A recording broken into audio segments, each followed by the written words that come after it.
ESL Pro League is brought to you in part by Intel, Gaming Malta, Mountain Dew Game Fuel, CS Money, MSI, GG.bet, and ESEA.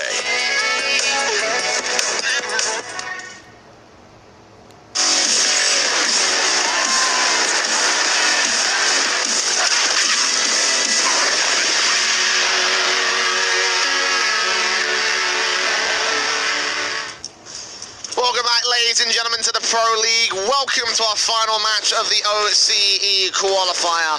Order just about made their way into the grand finals today by beating out Chiefs in the lower bracket. They have a rematch set for them. Avant Gaming beat them in the upper bracket 2-1 in their series. If you move to best of 5 rules, it will be a task to overcome to do it again. I'm the Eternal J. I'm joined by Blake for our final match here of the Pro League. Well, the Pro League qualifiers, I should say. Let's get to discussion around this one, because obviously in history Avant have generally managed to take the one up above the Order side in terms of their series victories. It's the maps that are split at evens, and in best of 5 rules we've only ever seen one in history between these two teams, and again it went to Avant. Yeah, look, I mean, certainly everything points the way to Avant going into this. The maps obviously being Mirage, Train, Nuke, and Inferno, with Avant getting that opening map advantage. Now, going on to Mirage, Order's map pick, I certainly think that they can take this, but if I'm going to have a score prediction, I think it's going to be 3-1 to Avant in this best of 5. But I tell you what, Jay, it is going to be very down to the wire. Yeah, I have a feeling this one's going to be as close as it was yesterday when we had... Oh, sorry, not the day yesterday, the day before. No, it was yesterday. Yeah, it was yesterday. It was yesterday, yes. Okay. When we went to double digits on all 3 maps, and we had 2 overtimes even played out between these 2 teams, so... Don't count them out for any of these matches. Avant are at the advantage, but Order have a chance to really put some get some licks in this one. It's the pistol round for Mirage, our first map. It was picked by Order, and they will look to start things off on T side. Execute coming out towards the A bomb site very quickly to secure the plant. No, you still has got a bit of a late lurk around this underpass position, and so far it hasn't been seen by the Avant side, but trying to take the jungle control for Order. And Avant trying to set themselves up for the retake. Already in that man disadvantage, bit of damage being done to Alistair out towards the ramp position, and they do have a smoke to try and get onto that bomb. Good shot coming out from Sterling, and at least they've been able to bring it back into a 3-on-3. Gyra tapping up with the Glock, looking to find Sterling. Indeed he does. They want to defuse. Life's out for Order, and they just get it as well. Gyra with a little bit extra money bonus, and will secure the pistol for the T side. Oh, that was very, very close indeed. Great knife attempt coming out from Gyra, winning out the round and getting that extra money bonus as well. And Avant, now going into this best of 5, they wouldn't have been, well, they haven't played a game today, whereas Order just 2-0'd Chief to get into this position. And I tell you what, Alistair was on fire, and I think he's going to bring everything he brought in that last best of 3 into this best of 5. Scouts on 2 of Sterling and Azza. The Eagles in for Blitz, and APOC with a P250 for Ofnu will be the only weapons that Avant have in this early start. Order with a great way to kick things off.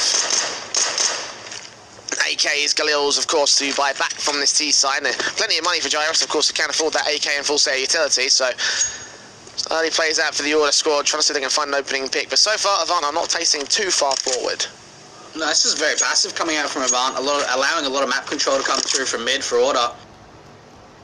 Gyra has pushed very aggressively out towards the underpass position, but for the most part, even not really too much of a contact has been made. Now, considering that Usila's over towards the apartments position, you could think that they're going to try and split the beat up too short. They're already bringing 3 players here for Avant.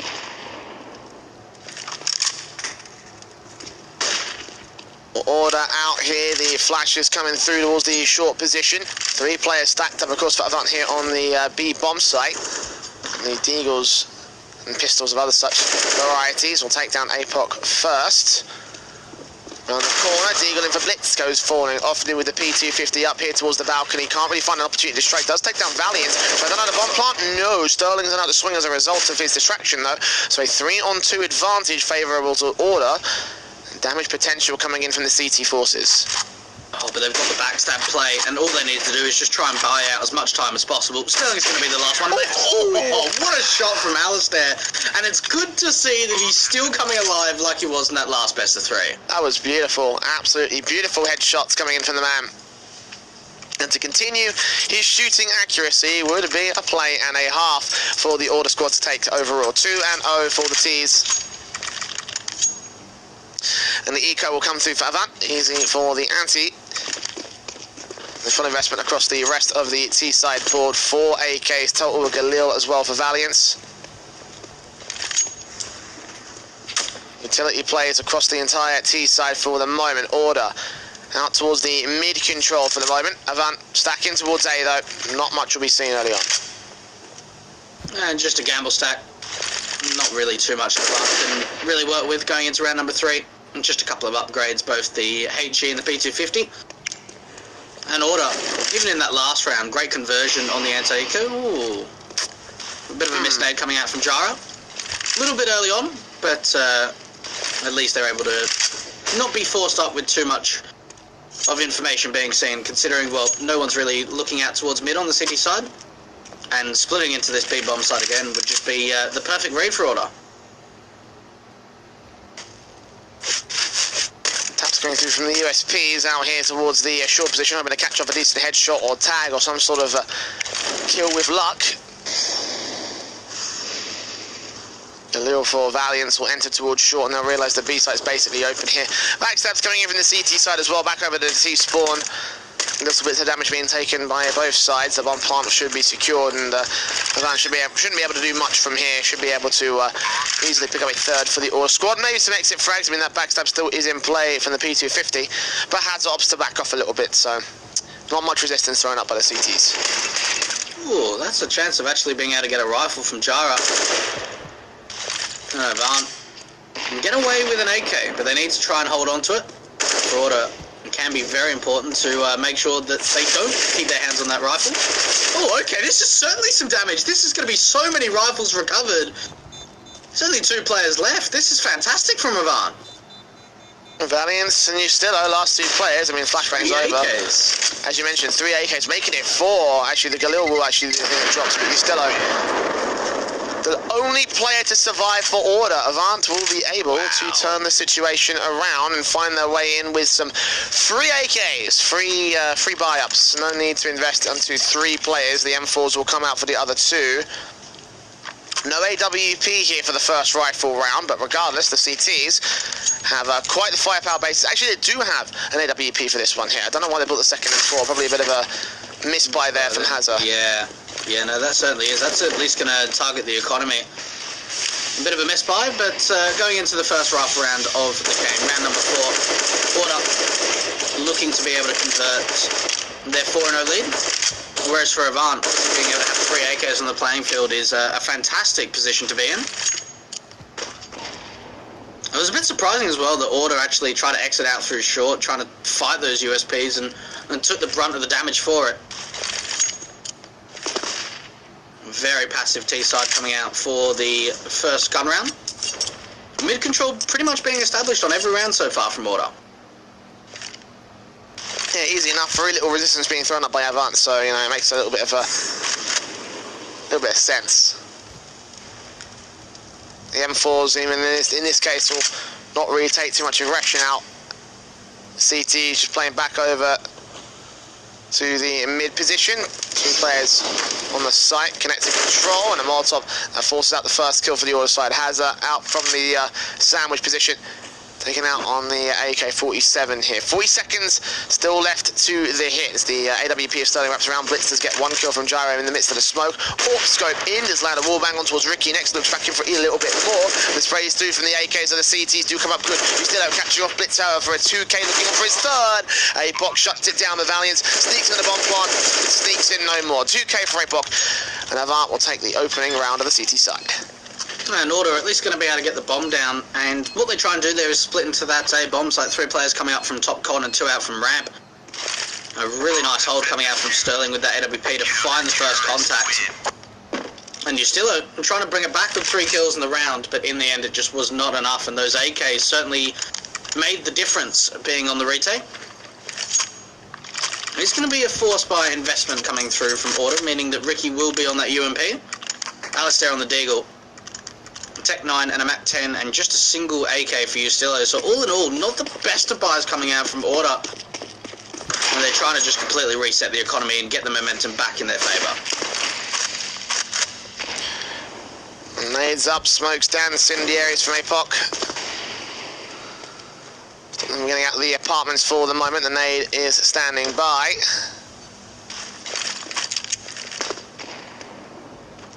Minimal damage done to the Order side to start things off, obviously. They have stacked up towards the B-bomb site and they're basically committing to this hit right here. The flashbang does not catch Sterling for blindly. He's allowed at least 1 kill onto Ustilo. His teammates will get overwhelmed here on the B side. Afterwards get 1 kill before he falls back out from the open position. Jaira, however, with a Mach 10 against 2 of them here, will get himself only the AWP player. Often ends up with a double. He's got back up on site as well. Triple for the AK, up for the quadra, tapping on towards the head of Alistair. So the M4 picked up potentially here to be using here for a 3k clutch. He actually finds a secondary kill.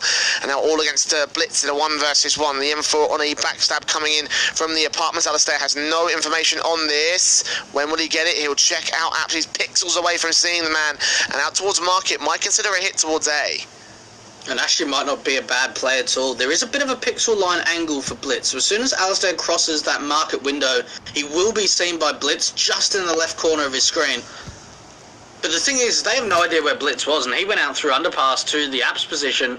Alistair thinks he's coming in from CT, and this is buying time. He probably doesn't have time to go to this A bomb site. He's going to have to go back to B. Only pushing in. Does not know where Blitz is. There's no info on this man. Will swing out towards bench, and Blitz will take the frag. Take the second for Avant. Second round on that CT board in a row. Leaves Order in a very awkward position as well. They forced the investment there for round 5. So for round 6, it has to be full eco. Glocks out for the T side. And that's probably going to be about as much as they can find. I'll tell you what, it's a really good call coming out from Blitz to rotate Sterling over through Market at that B bomb site. Offner has a great hold at B. And trying to hold on to that man advantage. And Order, no, they've been shut down in the gun rounds so far, Mirage. It's just the HE stack trying to go out towards a window position, but APOC's MP9 should be able to clean up house. In the end, 3 kills going his way. Another TK. What is going on with Order? We've seen, what, like 5 or 6 TKs over the last couple of days? Mutiny on that squad. Yeah. It's the best I can come up with. But 3-3 on the board, all evened out between these two teams. AWP for Sterling now sees the buy back for Avant. It does still look a little bit awkward with the SMG in play for APOC, but of course, getting value out of their weapon more than anything else. And the AKs for Order will come out in full sets here. Not some full sets of utility though. The T-Sun are going to have a bit of a struggle in that respect. The early utility does come down towards the mid position, landing successfully. It will flash out, try and gain the mid control. This time a bit more resistance being done by Avant, but as soon as they see those flashbangs, they're just going to fall back a little bit, way back, sit pretty for the moment. Avant playing quite deep into the sites at the moment and just playing pretty much a single B player of APOC. Now there is a crossfire to be established out through window room. A lot of the time we have seen Order on the T side trying to get their players up into this window room position. Well, that's exactly what's going to happen out from Ustilo, but he's got 2 players to deal with, and straight away, first opening kill going the way of the CTs. Let's take down Ustilo. Ricky out towards Palace, deals with Hazard. No second face in from the T side. Eventually managed to make his way up towards that sniperless area, and Blitz going to catch him. See his backup of Jaira, get a triple kill to hold the mid defensive. Alistair is allowed to sneak up through connector though. And again, no one watching this position. They are allowing a lot of map control over to that Order side, and often will take out Alistair in the end. Trades will come back, gets 3, stay alive for Avant. The SMG gets upgraded to an AK. And there it is, a lead gained by the CT forces. I'll tell you what, these rifle rounds are looking very good from Avant. We are seeing some very good reads. The crossfires being established are fantastic. And even for Order in that position, they try and split up through mid into window room, but they lead the bomb up towards top mid. So even if it did come back into a 2 versus 2, it would have meant Alistair would have had to go all the way back to top mid just to try and recover that bomb. Order going to be on the half by, grouped up towards the B apartments. And so far, Avant showing some very good presence on their opponent's map pick.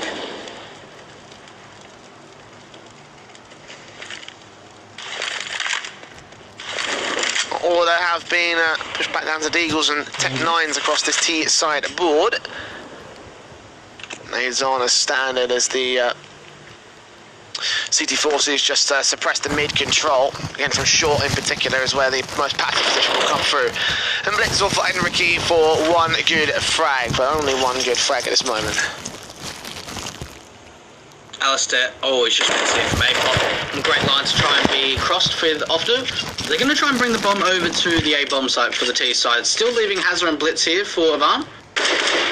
Bit of utility to set themselves up for an execution. And honestly, Order, they're just trying to look for a bomb plan. Flashes in, Blitz with the M4 standing by, Gyra down, Valiant's down, and Ustilla will fall all the same. So very quickly, the CTs clap back against Order. Rebuy should come through again from the T side. The money's a little bit scattered for it, but we should be seeing it come through in a moment anyway. There's nothing in a moment for a tactical timeout here from the T side.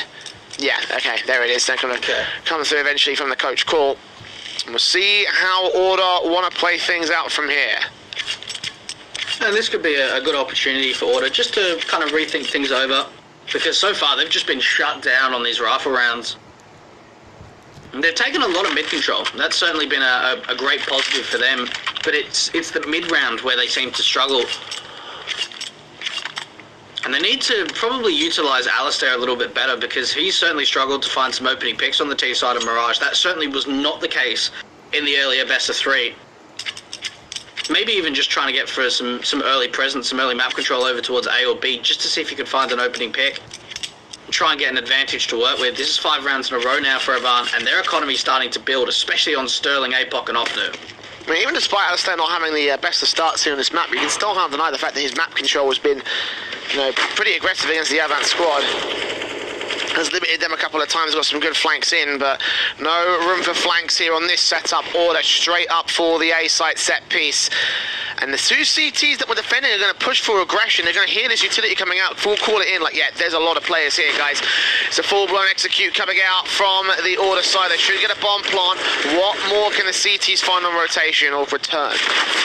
Oh, Blitz, he drops that bomb as well. This is such a nice play coming out from the mark. And Hazard's going to be on the back line, but it's not even needed as APOC cleans up 3 kills. Oh my goodness, no one goes down, and you thought that could have been the best set piece to that A bomb side. A was completely open, and Order don't really understand what's going on there. Hazard and Blitz decide to get aggressive out through Palace. Hazard keeps pressing forward to try and flank in from A main. Blitz comes back, denies that bomb from at least falling in the first place, and then APOC swinging out from CT. Avant are looking rock solid, 6 rounds in a row. And you can kind of make an argument that flank was, the most valuable part of it, because Blitz opened things up and threw the entire Order side into discombobulation, seeing no resistance and getting shot in the back from the palace area. Blitz this time will be first casualty, but Hazard ends up with 3 kills on pistols. Anti-eco frags, headshots are plenty. On for the ace. No, Offdish steals it away. It doesn't matter too much though. Order rushing in, shut down. Again, looking to buy back here, but they have allowed a 7-3 lead to come through from the CT side.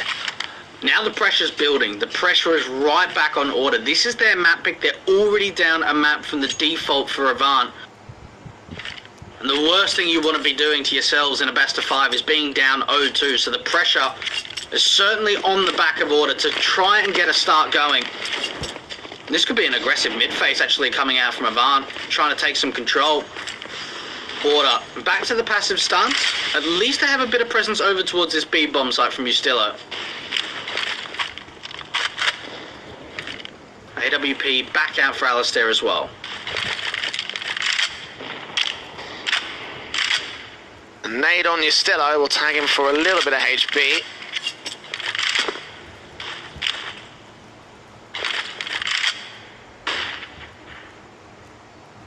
No early kills again for the Avant side, being much more pattern around these defaults than we've seen before.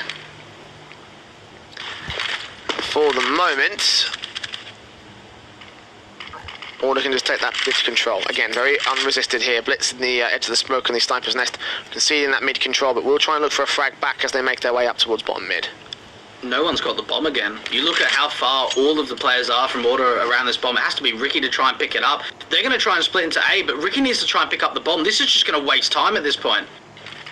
Blitz as he swings in will catch Gyra for a good frag. The smoke goes down, he'll flash out and get the cross back towards the main side defensive. Alliance was playing anti-flash against him, but wasn't able to do much from there. 30 seconds and the bomb will get picked up, this time rotating back towards the B-bomb site. Good kill for Offnu, swings in on Valiant, gets him down. Hearing footsteps against Justillo, he'll find Blitz, but he's on 23 points of health, and there will be no split in from the Order side. The bomb from Ricky has got to commit out the apartments alone. Justillo has not got enough time to get towards him.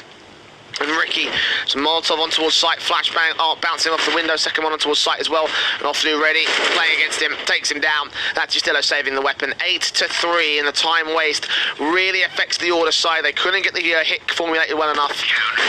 And the mid-control contested and destroyed by the Avant side.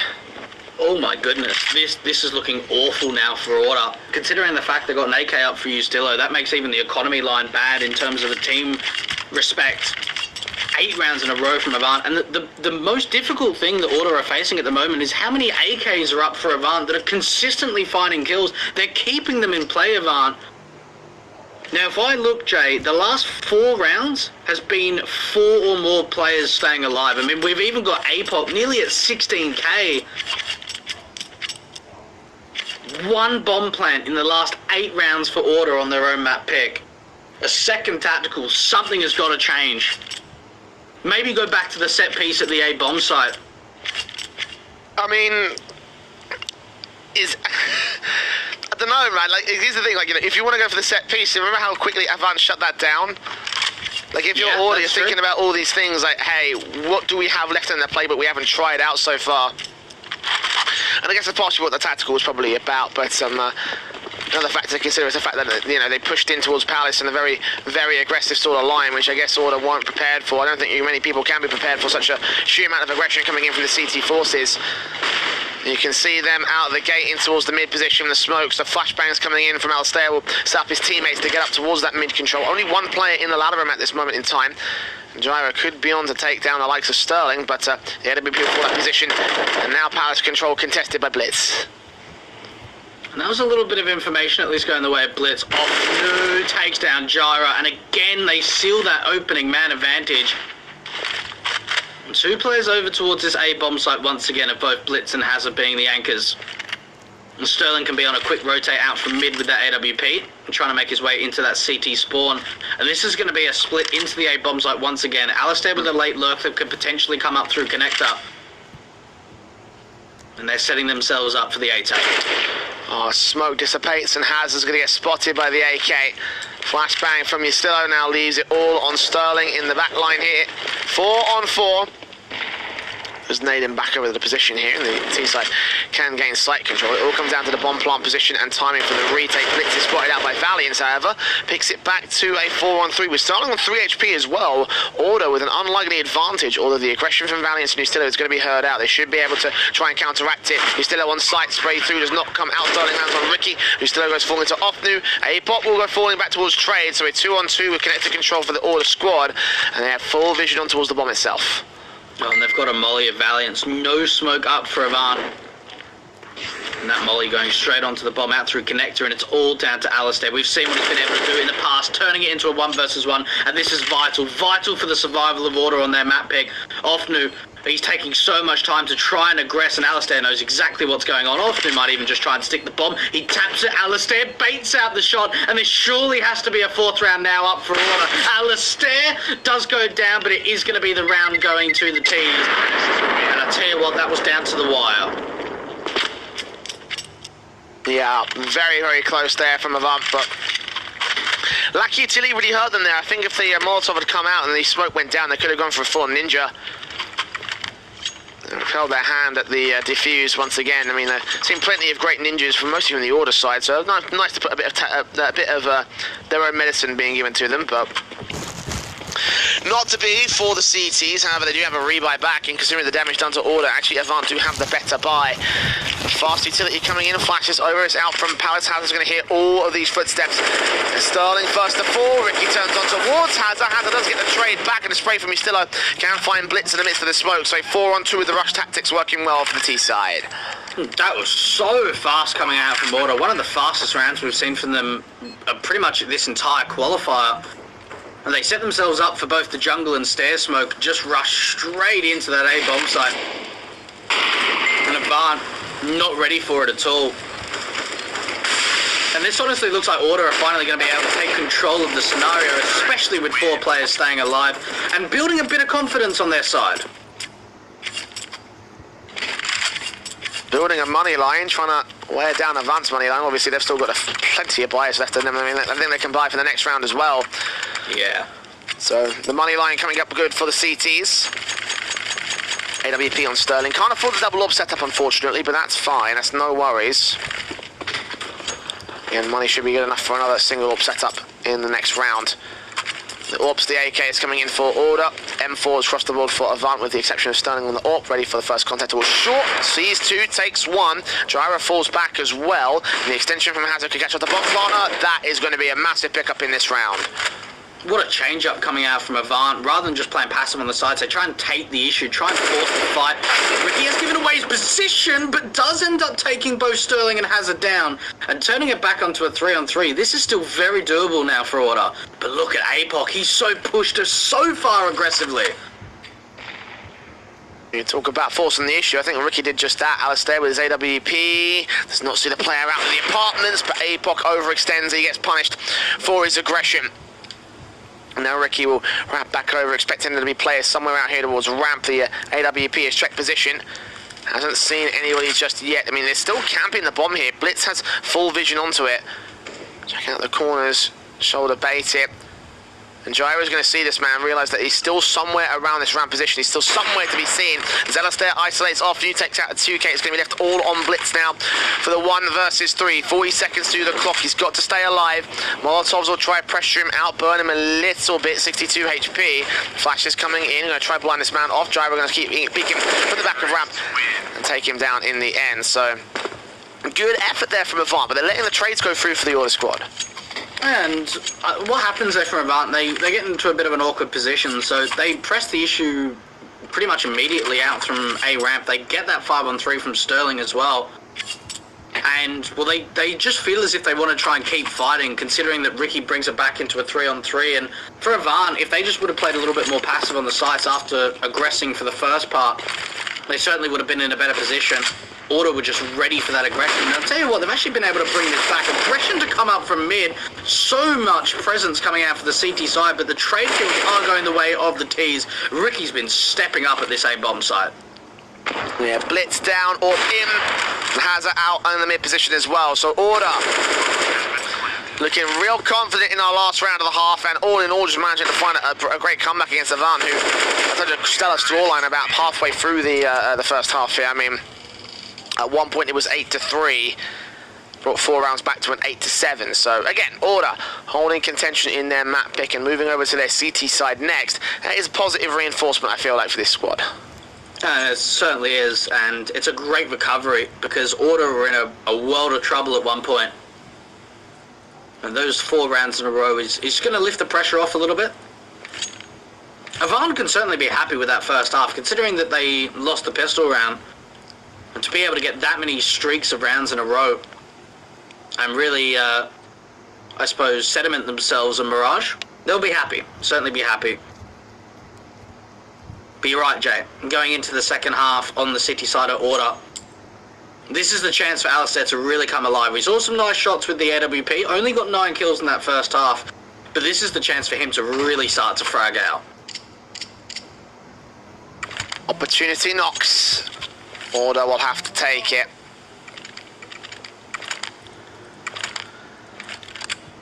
Us being in their situation.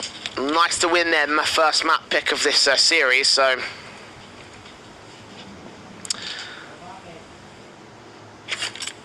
Have an opportunity over on this particular opener, then that would be the way forward, I feel like, for Order. With Train being the second map of the series, I mean, they have a good chance that they can actually pick that up against Avant as well and take the lead overall in the best of 5. Now, remember how the first series went down. Map 1 was Train, and that went to an overtime victory for Order. So they've proven that they can beat this team on that map. But it being the second map of the series, that could be a very serious turnaround from the Order squad. Yeah, it certainly could do, and it's a little bit strange to see that. Well, maybe not strange, but interesting that Avant decided to pick Train again. Like you said, even when going to OT against Order yesterday. Now for Avant, I mean, they had, what, the 2-0 versus Chiefs to start the bracket off, the 2 versus 1, or the 2-1 result over Order to get into this position, where for Order, they've had to come through the lower bracket. They've had to play 3 lots of best of 3s. And now coming in to the first map of this best of 5 in the disadvantage. But an opportunity to try and tie us up at 1-1.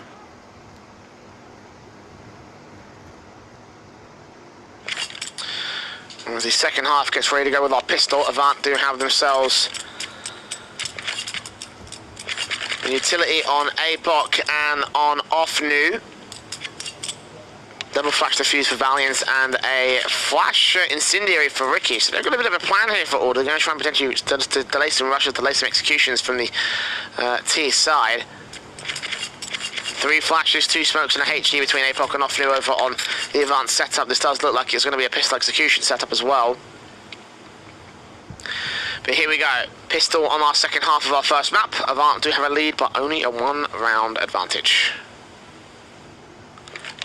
A bit of utility coming up for both APOC and OFNU. Actually, 2 lots of utility coming out for the city side as well. The kit on the back of Valiance, but this could be quick onto the A bomb side. And for Order, this is completely clear because they're going for a heavy mid stance. I've got the defuse kit in, and lucky for them because they're going to need it. Bomb down over on the default areas. A couple of shots will ring out from the cross areas and try and see if they can get some blind kills. Flashes around the corner here. The taps up from the blocks come through against the CT forces. Damage done to Valiant and Gyro up. Gyro will look for that opening kill. When he will land a good couple of tags back over towards Hazard once again. Alistair on the backstep though, he's going to be the main entity up against APOC. What a flick to the head. The man goes down, he looks in for more, knows where that bomb is as well, get the info out for the CT forces, look for the next couple of picks. Second headshot coming through for him, not quite the third. Diffuse being stopped by Valiant, he taps it once the force on the peak, he does end up dropping. Now the kit falls out of favour for the CT forces, taps up from Sterling. 2 very low HP players, he gets 1, he's still forced off. Ricky gets 1 on the back line, but this is too far ticked, and several players will end up going up with it. In fact, all 5 fall down for the CTs. As Order do concede the pistol to Avant. I'll tell you what, that's really smartly played coming out from Avant. So they set themselves up for a really quick A set piece. Then the flashes come out through CT, so they take control. And what that does for Order is it forces them to come out through connector and through A ramp of the flank coming out from Alistair, and to pretty much have no presence out through CT. And they see Order trying to get onto that bomb, tapping away with those Glocks. A fantastic pistol round to go their way. Only a single SMG upgrade. It's rifles across the board for Avant. Mac 10 for Hansen isn't quite the rifle, but it is an automatic weapon that can do significant damage. Ricky, however, has a deagle that can also do significant damage, and he proves it right there by taking out Hazard, kicking things off for the CT start. No response coming in from the T side, but it was a Mac 10 that they've lost so far, so nothing major in the 17th round. And it looks to be the B commitment to come out with Sterling with a bit of a late lurk out through mid. There's only Ricky here at this B bomb site. The rotates are going to be, at least Gyro being probably the quickest player. That short smoke coming down. Sterling should be able to deal with the ladder room. At least take down the B defender. Can he pull off with Gyro? He can. Great openings coming out from Sterling.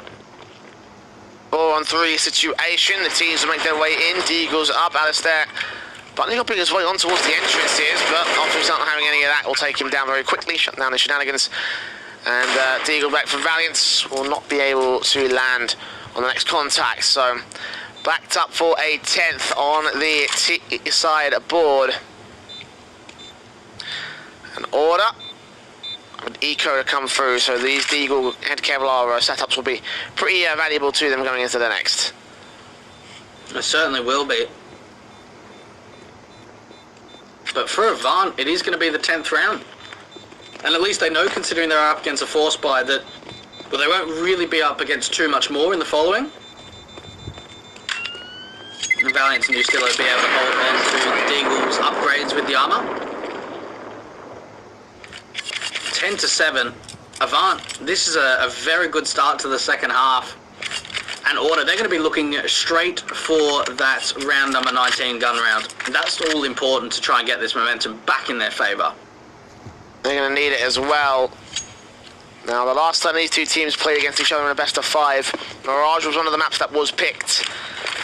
And it did not bode well for the Order side. It was 16-7 with a T-side victory from Avant in the end.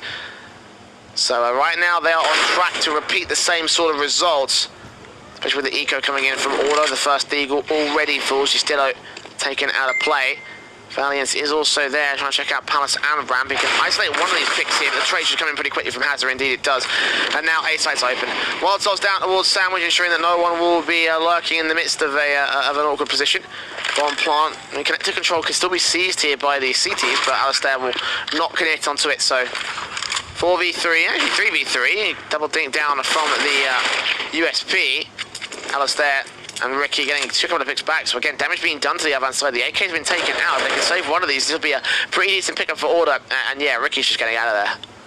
That's a fantastic pickup. 3 kills, and Ricky being able to hold on to this AK. That ends up being a really nice eco coming out from Order.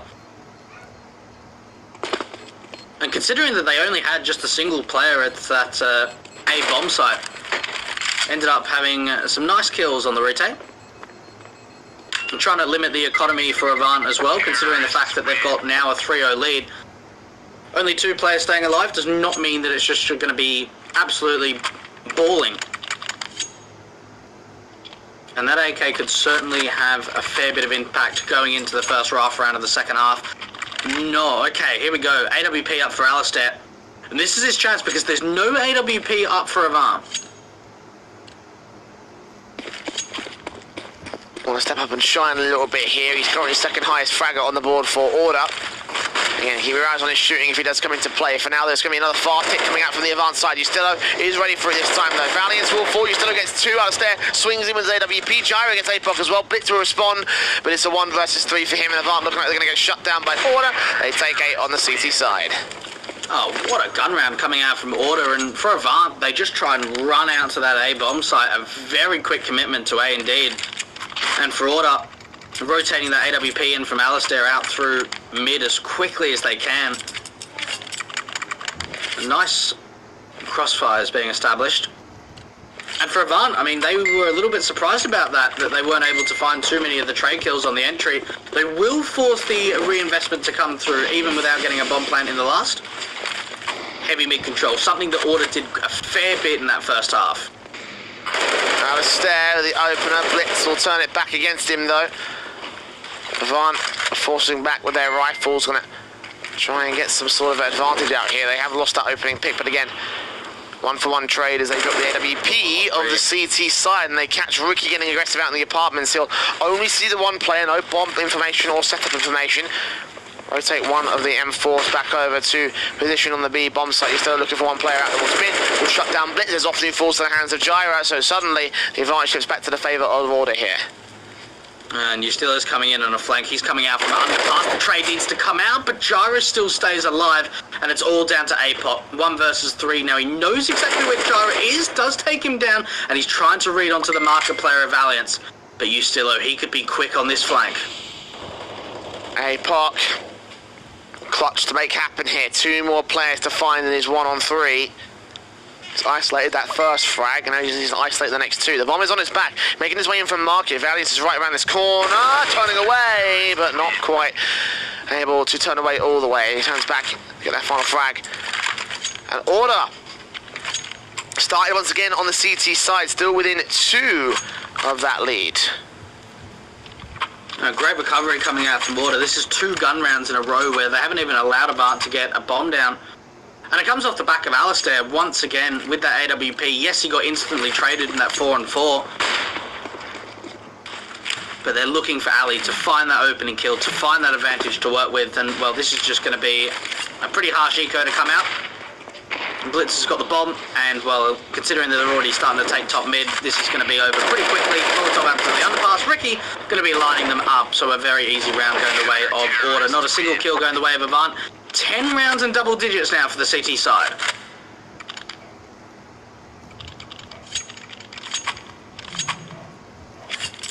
How many loss bonus is this for this moment? It's quite a bit. Probably should be enough to justify a buy here for the Avant squad. So AK is out across them. Limited utility sets once again. And Order set themselves up for their standard sort of default positions, ready for the rifles to receive. They have sustained quite a bit of damage in the last couple of rounds, so the economy of their own right is not fantastic, but should be enough to recover if Avant can steal a round away from here. And they're going to need to do something out here on this T side. They've been, kind of been stalling a little bit since their pistol on conversions. Here on this next rifle, here towards short is where they have to take that challenge. Balance to drop just up one player. Sterling can respond to it. Gyro's on a bit of a backstab though, and he could catch off the flank player for this short split, and that's all going to be up to the short play. Well, the bomb continues out from short, but again, it's another great hold from Order at this B bomb site. They have a low pocket A, but he can't even do anything with that. All of his teammates getting shut down, and Order, this is going to be a third rifle round victory in this second half. APOC, 1 versus 4, trying to at least make this round expensive. We get one kill, but CT's all around him. He's still open towards top mid in particular. Will peek out at the right time, right place. 11 all for the Order comeback. Avant still building up their loss bonus, probably going to go for a half buy here in this next round to go for the full rifles in round 24. But once again, Order are up to take the lead away from Avant. What was a confident CT side may turn to Jello here. The Eagles out across 4 players, a P250 for Sterling. It's not even a massive half investment from most players. AWP Ballester to take a little bit of damage early on. Avant will take that mid-control. Oh, wait, it's the opportunity to answer back, and I'll tell you what, we've seen these Deagles being successful from Avant in the past. At least Jara are going to bring it back into a 4-on-4, but it's still going to be this split into the A-bomb side. Sterling. Oh! Gave up his position, but not giving up his life. Instead of one tap straight towards Gyro's head and takes him out for 4-on-3. Avant could still win this out. Alistair used to chime in though, and they managed to maintain control of. Will take the lead back from the Avant side. The rebuy count coming from the team.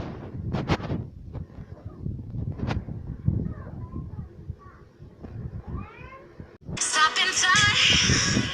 Yeah, I'm surrendering.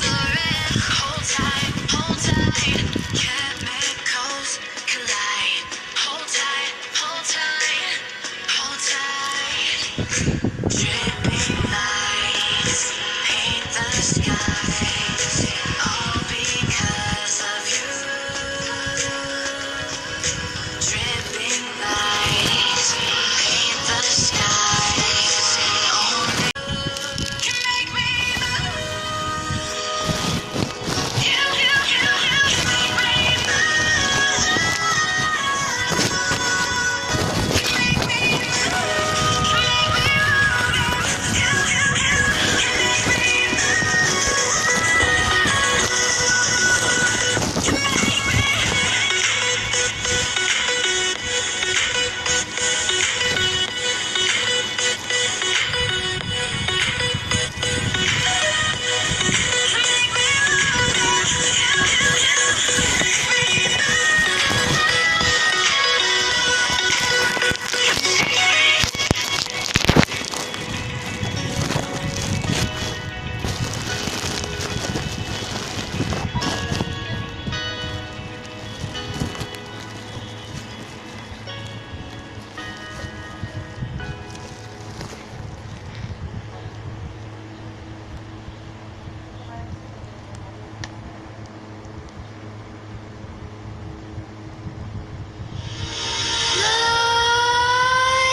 nightmares creep while you and me repeat. This bittersweet heat is suffocating. I'm waiting and always hesitating. Kryptonite desires set my heart afire. Heart on fire.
emotions, they keep weighing me down.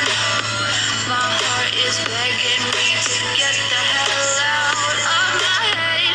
I'm gonna live inside the upside down for a minute and pretend, honey, I'm a perfect 10. Whoa, honey, I'm a perfect 10. Whoa, and if I say it enough, it gets ingrained in my head, and I start to think, honey, I'm a perfect 10. Honey, I'm a perfect 10. Whoa, honey, I'm a perfect 10. Honey, I'm a, yeah.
brothers on the rise now.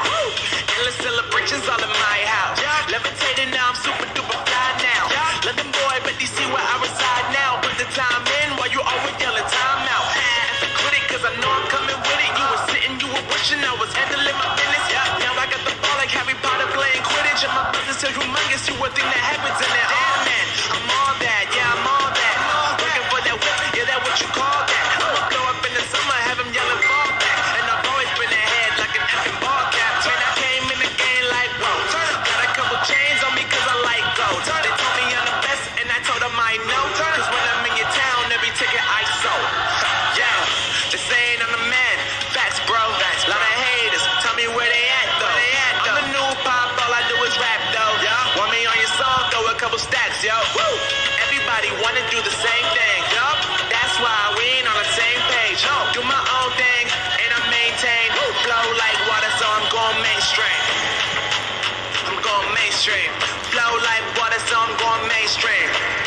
Yeah, I'm going mainstream. Flow like water, so I'm going mainstream. I'm going mainstream. Mainstream. Flow like water, so I'm going mainstream. Yeah.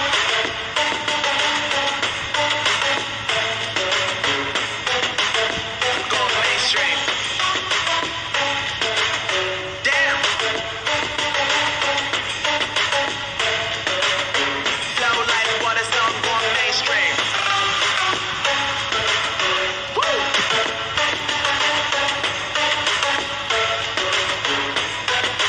I'm going mainstream.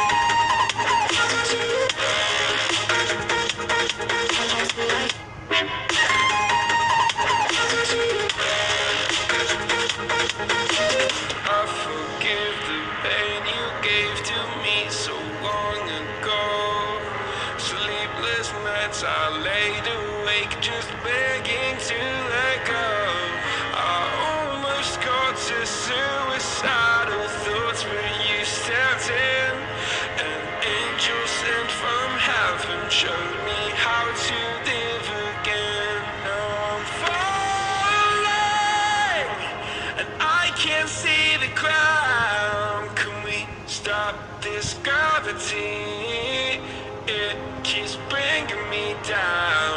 I can't breathe, and I don't wanna die. Can we stop this gravity?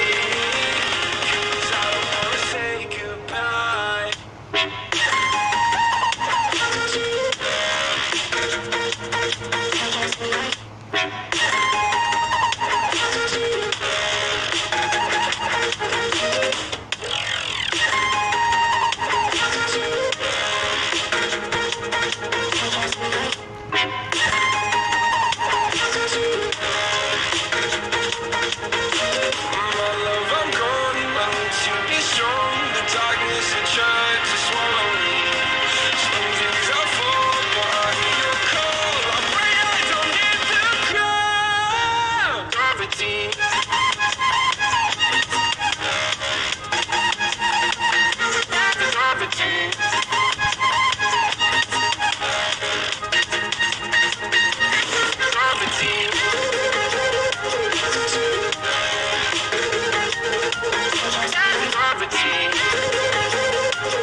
Started to fall, and where were you?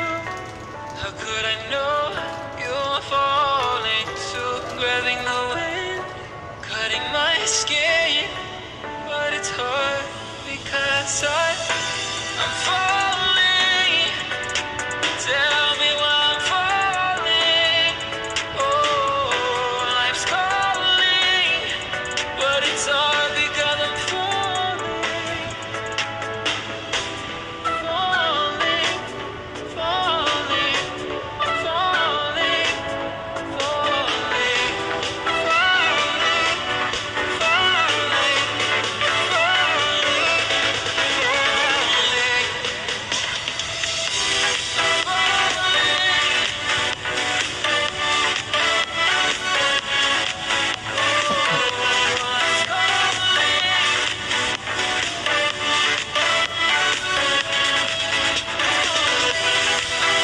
Let's bet Hard Legion, guys.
shadows fade away. Human hearts aren't so lucky. Those battle scars remain. Oh, I can't let go of the one thing I wanted most. I'm chasing echoes, echoes of your ghost. Can't let go of the one thing I wanted. Always check swings. Always check swing odd, guys.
It's amazing how much I love betting on esports. It's so cool.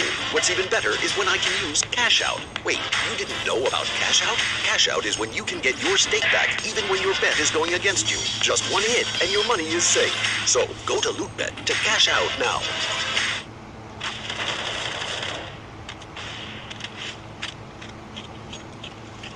Hello, and welcome to this one. You're watching Loot.bet Season 7, everybody. We've got two stunning best of threes coming today.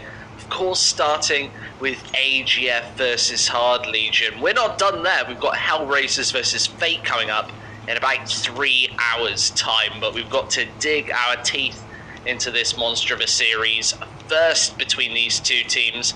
And I've got to say, Flakes, I feel like AGF have drawn maybe the short straw in this tournament. They had to play Nordvind, a team that they probably don't have many chances against in the round 1 of this Swiss system. Round 2, they had a couple of chances, but obviously round 3, it's, well, back to basics with Hard Legion. I think they're going to find this series very difficult. It's really not been ideal for them, has it? It definitely should draw the short straw, as you've mentioned. Now positioned against a team like Hard Legion, who are on form right now. Hard Legion have had some solid results recently, obviously not having the greatest of times against the likes of Nordvind, losing 2-0 there, but that was a best of 3, which, if I recall correctly, was actually pretty close. It was a 16-12 and a 16-10 on Inferno and Vertigo, respectively. Those aren't bad stat lines, especially given Nordvind scored a 12-3 half on their T side to start things off. So even making Inferno a fight shows that Hard Legion are on form right now, to say the least, despite them not being able to close out that game.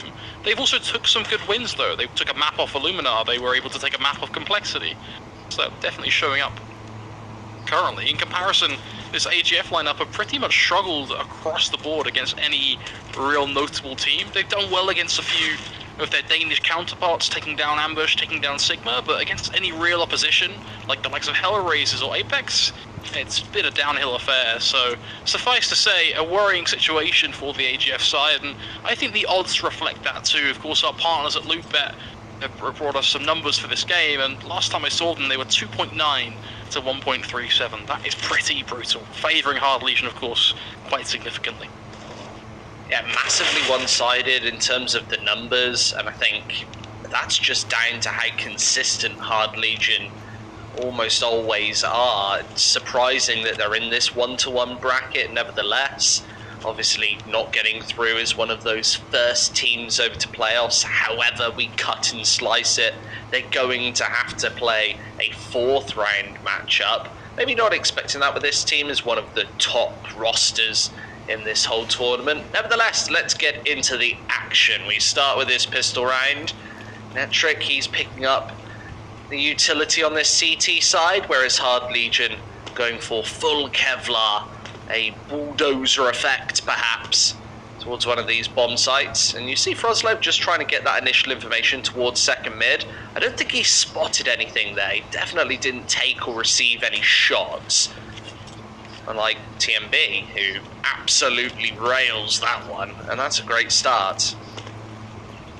Is exactly what you want to see, isn't it? Quick USB peek and a headshot soon to follow. Lucky finding one more as well as that collapse comes in from Hard Legion. They're looking to take full-on control, and from there, given a choice, they can either wrap round through CT to the B site, or they can look to push on A. What they're doing here is interesting because they're trying to play to the mind of AGF, trying to see if they can bait them out into an early rotate, which they've done really well actually, causing those mid-rotates to come through while not committing to anything. Now it's on them though to win the gunfights, and unfortunately, that's not happening. It's all well and good playing the mind games, but if you can't follow through with a swift hand, it's not going to work. And, well, you can see how quickly this has crumbled. Rage becomes last man standing. He will have a bomb on his back, but that will be all 40 seconds to work with. This is surely an impossible round for him to win. Definitely doesn't look very doable whatsoever. Gets instantly shut away there by Lucky. 1-0 AGF. Yep, the dream start on that CT side. Often very difficult to get your money rolling, get those rounds rolling early. A lot of the time, if a T side gets off the mark exceptionally early, it's very hard to stop them at that point without any bank really built up. AGF will obviously go for as wholesome a buy as they possibly can here in round number 2 with a couple of SMGs in hand, that FAMAS and M4 being one of the sticking points. And Hard Legion, an instant investment. They don't want to let AGF just run away and roll off with 2-3 early engagements here. Funnily enough, if AGF are to win this, it should be an easy 3-0 on the board. So let's see if Hard Legion can halt that ever so slight lead very early in this one. You say easy, but remember these Tech 9s and pistols can be a lethal concoction if played correctly, if allowed to get close. That is the true test of Hard Legion. Can they break the distance? Unfortunately, they are held back by a barge pole, not allowed to get close. Those rifles pick them apart, and from their Rage, 2 HP. He may have Kevlar on his back, but this time still nothing more. Repeat of the previous round. He's last man standing. He's dead to rights. It will be a second for the CT side. So I think something that's interesting about this defense is those rotates have come through very early so far. Pistol in second round, you can afford to over-rotate in some sense, knowing that the fakes probably aren't coming from Hard Legion. And even when they are, you're likely going to be able to hit those shots with the USPSs, permitting those Glocks or those Tech 9s don't get all too close. You're absolutely right. That proximity on the A-bomb site is really important. AGF just have to keep those pistols at an arm's length to feel secure about it, and that's exactly why. Crad hits an instant one-tap, and AGF, stuck on the back foot, want to pull back a frag. That's almost one. Rage going down to 5 HP. This still should be a simple round, despite losing that first member. The SMG is unretrievable for Hard Legion, so something that they can't use in this execute towards A. I think they're going towards A regardless, knowing that there's a rifle on the ground. If they find one more pickup, it might be worth 2 rifles. But nevertheless, I think they're just kind of hunting for this opening pick, seeing if AGF's going to make any sort of a mistake. That hasn't been happening so far. The AGF have played quite a regimented CT side. Oh, that's really nice. That's a great way to deal with these pistols, isn't it? Just get a couple of quick flash kills, eat them up. Yes, it's a FAMAS, so no money to be made, but look, kills are kills, and in this case, 5 on the board is exactly what you want to see. $7,450 to be exact in the bank, and we're at round 4. Rich as anything. and he doesn't even have to spend $1. Only, of course, choosing to purchase utility keeps him just at that 6.2k mark. So AGF going to be very happy with how things have started so far for them in this series. They're also feel-good frags. They get your momentum rolling. They get everything pumped up on that CT side, even a nice anti-eco ace right there. Early in the fourth, this will be AGF's first major challenge against the rifles of Hard Legion. I'd like to see Hard Legion actually test the rotates of AGF right now, finding that kill on the A bomb site and maybe ducking over to B. That seems like the only hole here. Couple of shots through that smoke, just missing for TMB, so unable to convert onto any of these rifles towards the bottom of Banana. Some decent nade damage has been done, so him getting tagged down to 50 isn't a massive issue for AGF, considering that Kinky, Sviat, both fairly low on HP, similar-ish. Health line, Symmetric, it's a perfect flash through, and there's just nobody to punish for Hard Legion.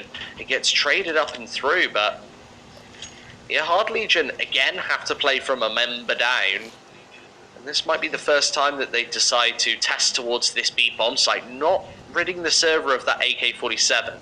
That's something that's retrievable if AGF decide to go down towards mid through Banana for this retake, which is more than likely. The smoke place, the flash, only slightly connects onto TMB, and he finds one right through the smoke. Still gives Hard Legion an opportunity here, and he's unable to find the second. Lots of damage dealt, though, as his retake starts to come through.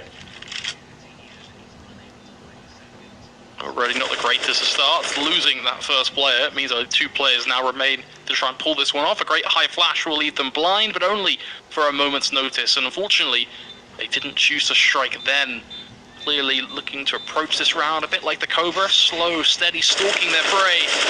Unfortunately, their prey fights back. This time around, it's won the duel pretty comfortably, chopping them right off at the head, as it is going to be a return fire from Hard Legion, 1 on the board. And they can look to build from here. The only upside for AGF is, and we've talked about this before, they got dollars in the bank. They are going to be able to easily rebuy going to this one. So the hard work isn't done just yet. Hard Legion know they have to face yet another buy round to have the shot to tie this one up 3 for 3. If they take this round here, 3 for 3 is easy as pie, as it'll just be pistols they'll face in round 6. This is exactly what Hard Legion want as well, to change the pace of this game as of that initial pistol round trio that AGF have taken. Really important for them to just get those early rounds on the board as well. AGF are going to win the game. I think one of the win conditions here is a very powerful first half, getting onto the 9-10 rounds, then just eking it out on their T side. I feel like Hard Legion are usually fairly consistent on the T side, and especially the CT side of Inferno. It's something that we haven't seen too many times in this tournament. They've actually been a little bit shaky on this map. Let's see how these fundamentals start to shine. You see those trades coming through favorably on the A-bomb site. Netric really just needs a freebie before getting back into this one. And the smoke's placed. Oh, he shouldn't have been able to find that. A couple of further shots through the smoke. He takes a lot of damage, but he's still leveled up these numbers, and that gives TMB a lot of space to move from behind. Apps should be a non-telegraphed angle. Rage can only put half of his focus towards this side of the map, and he gets caught off guard. Forrester 1 versus 2. He's got to breach and break both of these angles, and TMB a stunning shot. 4-1, and Hard Legion back to basics with the pistols in this one.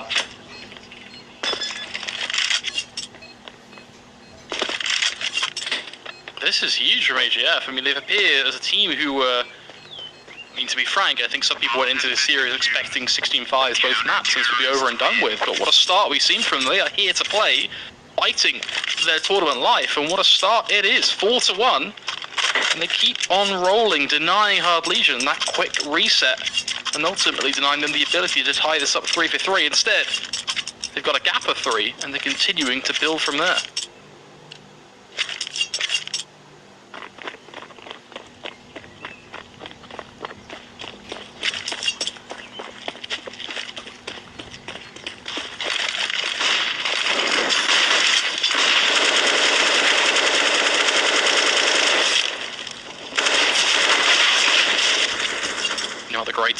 points here as well. Jules once more recovering towards Banana, but it's AGF who come out on top, leaving only Netric as they find Forrester and Rage in the process. AGF now feeling boxed in, they decide to take the fight straight to the B side. This is where a couple of shots have to come through. Hard Legion once again being held at arm's length, unable to breach that one. And AGF with just a very strong start all over the board. 5-1. They've got that momentum now built. That cash is also starting to grow, albeit not blistering out of control. Hard Legion can actually break this one kind of quickly. But what is their buy going to look like? I think at the absolute maximum, it's just going to be a couple of sets of pistol armor here in round number 7. That's going to allow AGF to just burst their way onto this 6-1 scoreline. I think Hard Legion need a bit of a change of pace in this first half. AGF with the dream start, and well, the majority of the damage done by TMB. Look at that stat line, 12-1 to start us off for this one. Really impressive, and nobody from Hard Legion stepping up in the same way. A lot of the time, maybe we look to Crad, we look to, well, you could look to multiple members on this Hard Legion side. For AGF, just need somebody. What's it going to be? Is it Lucky to step up? I don't think that they've got the same name value to their star power. Whereas Hard Legion, well, they eat the instant pause as soon as the going starts to get tough. But we should be getting back into this game in the next couple of moments, as that pause will now come to an end. 5-1 on the board, the dream start for these CTs. Now their goal is to actually build that money a little further. They want to create a buffer where if Hard Legion do take one of these rounds, and in all seriousness, it's going to happen at some point, they want to have enough money to go for the buy-up in the next. They need to force Hard Legion into a position where they have to win 2 gun rounds in a row to even do anything in this half. Those consecutive rounds, always important for the T sides. And that's not the best of starts. Kinky, massive headshot on through, and well, Krad's going to try and move right through this Molotov here. I think that information was spotted, but rotating his way around to Arch, this is going to create a little bit of confusion in the ranks for AGF. You see the Netric is hyper-aware, and with the rotate already in, Hard Legion are finally testing this mistake that we pointed out from the pistol. They're going right back to B. It looks completely free. Rick is here. This actually could be huge. He's going to, albeit not be able to defend the side from being taken, but the fact that he knows this is happening and is in a position here towards construction to cause some damage, this could be huge. Escapes as well with 3 HP in a dream. Somehow he's still standing. This creates a very real chance at a round here with TMB, the heavyweight of the CT side, still standing. This could be something. The double sweep comes through. Somehow the Tech 9 takes down TMB, but the trades are thick and fast. The burst from the SMG, they are getting it done. Forrester becomes last man standing, and it's a simple 2v1 affair. It will be an AGF round, despite a great attempt from the Hard Legion side. What a round. AGF just won't slow down here. Hard Legion, I would say that that's the It's amazing how much I love betting on esports. It's so cool. What's even better is when I can use Cash Out. Wait, you didn't know about Cash Out? Cash Out is when you can get your stake back even when your bet is going against you. Just one hit and your money is safe. So go to Loot.bet to cash out now. You see, that was the game plan for Hard Legion, directly from going into that one. Try and bait the defense away from the B setup, maybe with a kill towards the A bomb site, albeit you have to hit that frag. But it absolutely was. It then did force the rotate over, and Hard Legion somehow still don't win it in what I might add is quite a favourable situation there. Retakes on the B bomb site go very wrong very quickly for CTs. But not that time. AGF 6-1, a nice decisive lead to start. Now they've got to capitalise off this, keep this, fend off these rifles. Albeit they haven't been challenged very much by these rifles thus far, but when is Hard Legion going to step up? I'm expecting it any moment now, but Another crossfire in place, and Hard Legion aren't finding the frags here. Frozlev, 2 quick kills. Kinky's able to trade it back, but Dafu right through that smoke. The bomb is out in the open, and Kinky's versus 3. He spots out that solo B defense, but with the wrap back to B here for Netric, this is genius. He can just try and delay this setup for as long as possible, allowing the rotates to get through. Kinky's got a puzzle to solve on this B bomb site, and if he doesn't solve it in the next 2 seconds, the round's pretty much over, and it's 7-1 already, Flakes. I've never seen anything like it. AGF rigging a hell of a result right now. TMB is playing like an absolute titan. His teammates are stepping up around him as well. They're all doing their bit, and it is looking like an impeccable CT side. This really is something else. Hard Legion, where are you this morning? You've not turned up to play some Counter-Strike. This has all got a bit wrong. Yes, very early on this Sunday morning, and Hard Legion still snoozing in Inferno. They've got to wake up soon, otherwise this is going to be a world-beating half. If AGF gets to the double-digit mark, that's more than enough. CT side on paper, you're looking for 8. If AGF don't find 10 here, I still think that they're going to be a little bit...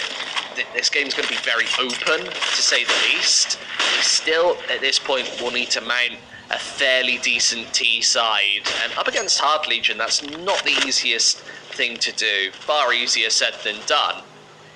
1 minute 10 in this 9th.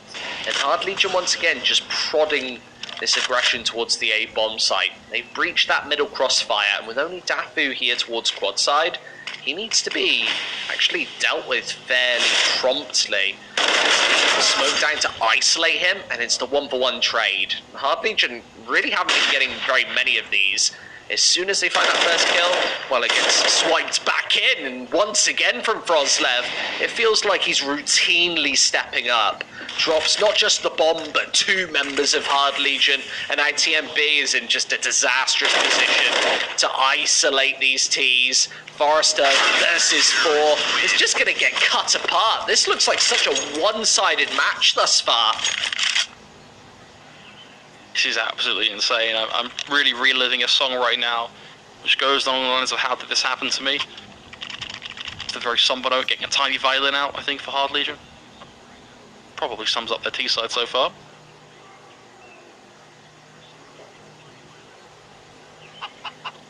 We all know that my violin impression absolutely sucks, so I'm not going to go for it today.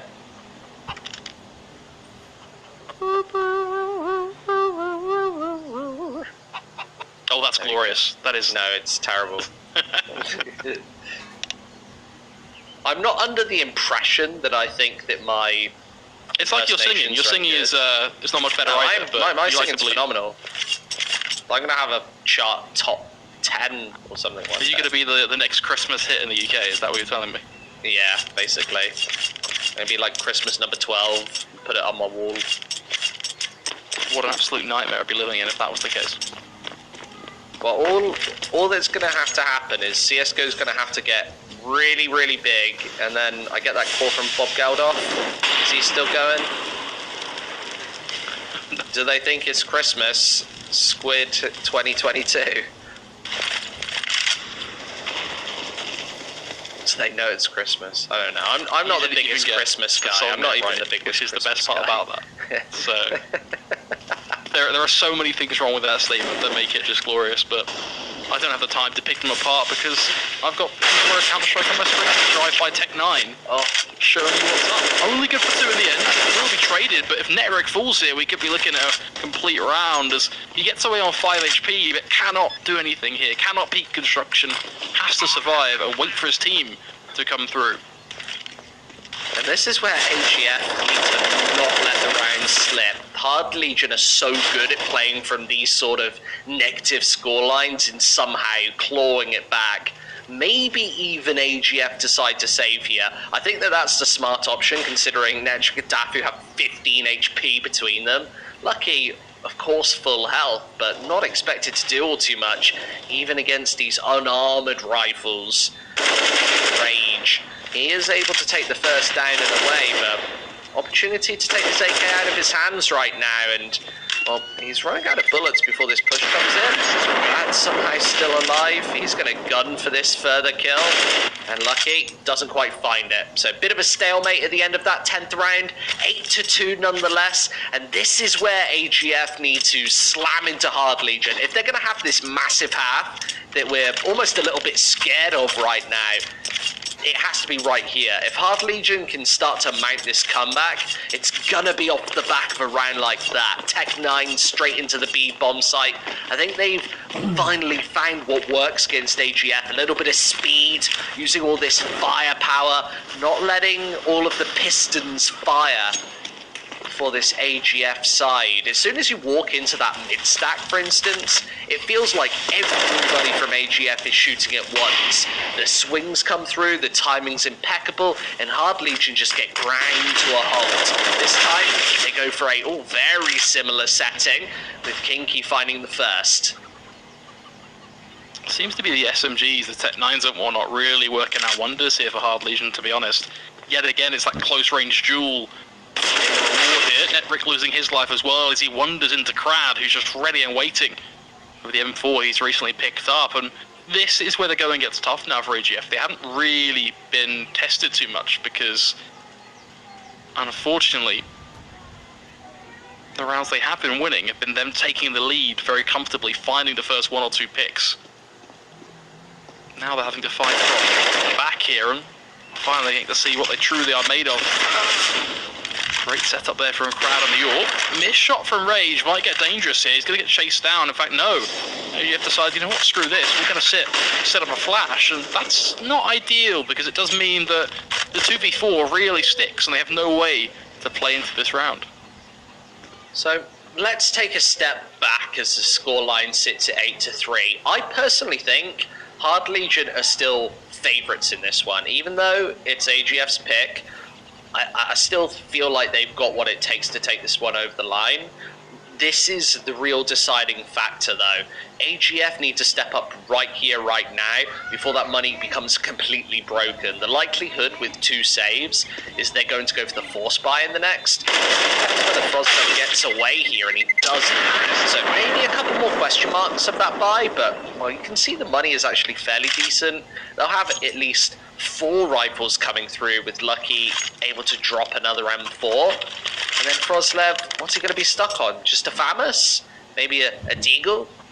I don't think it's going to be too much of a difference maker here. I think it's Netrick instead, with just that P250, but everybody else with a fairly wholesome buy, just missing out on that 1 rifle. And now it comes down to whether or not they can slow Hard Legion to a halt. It feels like that team side have upped the pace. They're starting to hit their shots. We're starting to see the Hard Legion that we're used to seeing. Maybe not in this tournament, but consistently throughout that CIS scene. They never usually just roll over and lose a map of Inferno. I'm always a little bit startled when a team picks it against them, just considering Hard Legion are so good at grinding out those rounds when they really matter. And that's exactly the scenario we're in now. The rounds, they do matter. If Hard Legion lose a couple more, they're in a real precarious spot going into half number 2. Well, this is an opportunity. A couple of good anti-flashes there. Lucky only able to find the first, but there's still so many more members of this defense to deal with. Low HP on the next is TMB's the last line of defense. Netrick finally going for the rotate, but a 2 versus 2 once more, and this is where an AGF's teamwork is going to be tested. Looks like they're not debating even going for it right now, slowly getting into position here. Wasting a lot of key time, especially given right now they have no kits on their backs. They'll have to think about where they're going to get them from. Just 20 seconds remain. For all intents and purposes, it'll be a 10-second affair at this point as they force Forrester out of position. Still yet to force the duel. Finally, it does come in. 10 seconds now on the clock. The kit's been gained, but Svia is still standing. He's let rip, but no one sprayed him down. He's head in, somehow still standing. They are going to stick to the fuse. Svia gets through, and 1, 2, left, right. Good night. Svia makes it stick. That is so devastating there for AGF. A must-win round if they're going to have a massive half. And it just doesn't happen. There's the pause coming off the back of it. They're in a real tricky scenario right now. It was 8-1 Their money was looking great. They had back-to-back buys. Hard Legion, well, they've broken it. Should be a freebie here for number 13. Hard Legion could get themselves that 8-5 scoreline, and now we're starting to look at the building blocks of a more acceptable T side. Hard Legion a good opportunity to even get onto 7 at this point. And as of then, I would say that they're slightly ahead. They've got the momentum. I think AGF are going to be slightly mentally broken after being so far up. And we do see that fairly often, I would say, where the underdog team, they get that great start and they just can't hold on. Seems to be the case right now, at least. Here's a dilemma, though, Flakes. What sort of a buy do you go with in number 13? I think the AGF should be going for just a couple of upgraded pistols, buying up to that $2,000 mark, giving yourself a full investment in number 14. But there's no guarantee that that's going to happen right now with them just running out of rounds.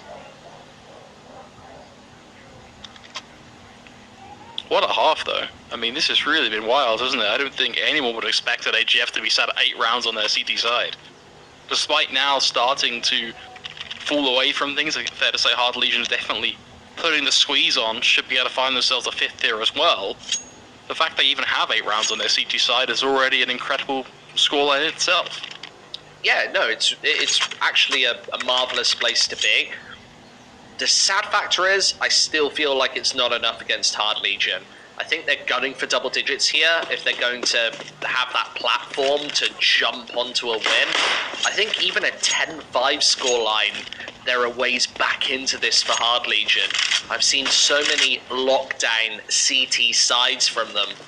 And, well, done some here today. Bit of a firing range to start things off, just trying to farm that cash. But there's the first rifle falling. Scat goes down early. There is an opportunity, and there is the wrap inside. Now the bomb has to get to the B bomb site, but that smoke is, I guess it's ideal. It allows Rage spacing up Banana, and another headshot nailed. AGF really a chance here. Hard Legion, this is a round that they must win, and Kinky in a 1 versus 3, trying to pull back the numbers. A perfect Molotov that forces the AK out, but Lucky nails the shot. 9-4, and AGF back to winning ways. This is insane. Now looking for a 10th as well. Beyond securing a half, now they're racking up the rounds. Hard Legion faced with a tough call. To force or not to force, that is the question. Looks like they've made the decision to invest into this round in full, but it will mean Galils and whatnot come out to play, potentially just a Deagle on Rage. I don't believe there'll be a gun drop for him just due to how the money's panned out here, so all things considered, great utility for Hard Legion, but firepower? Well, you've got a core of 3 to rely on, a Galil or Forrester maybe thrown into the mix, but far from ideal.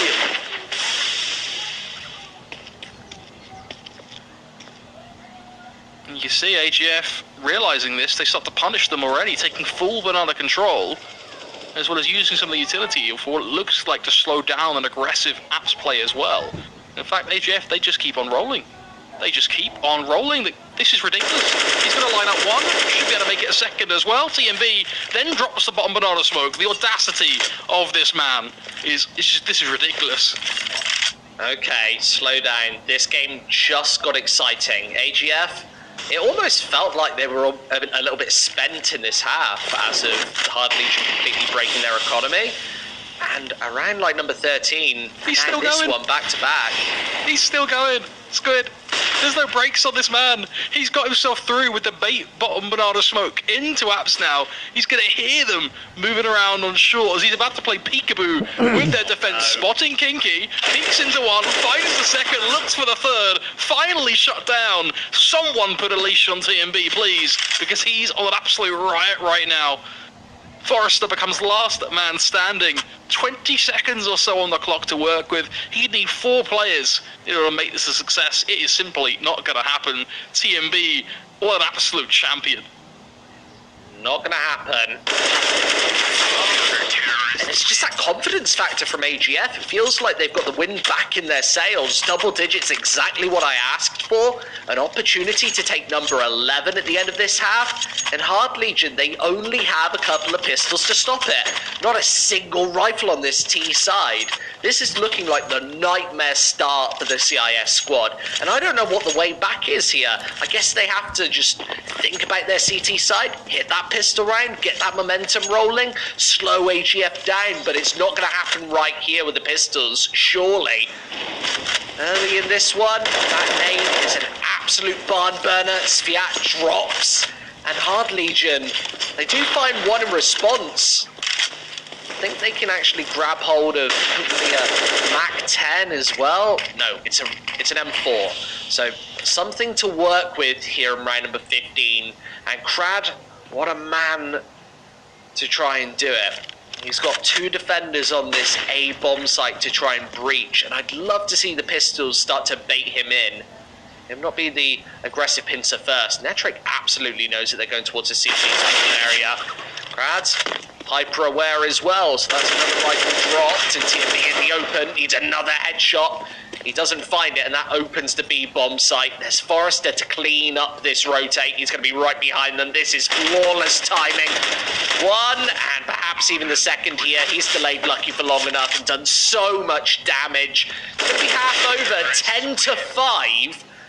Nevertheless, what a half from AGF. They just didn't seem to slow down at any point whatsoever. TMB with some phenomenal results. Left, right, and centre. He's 24 kills against Hard Legion right now.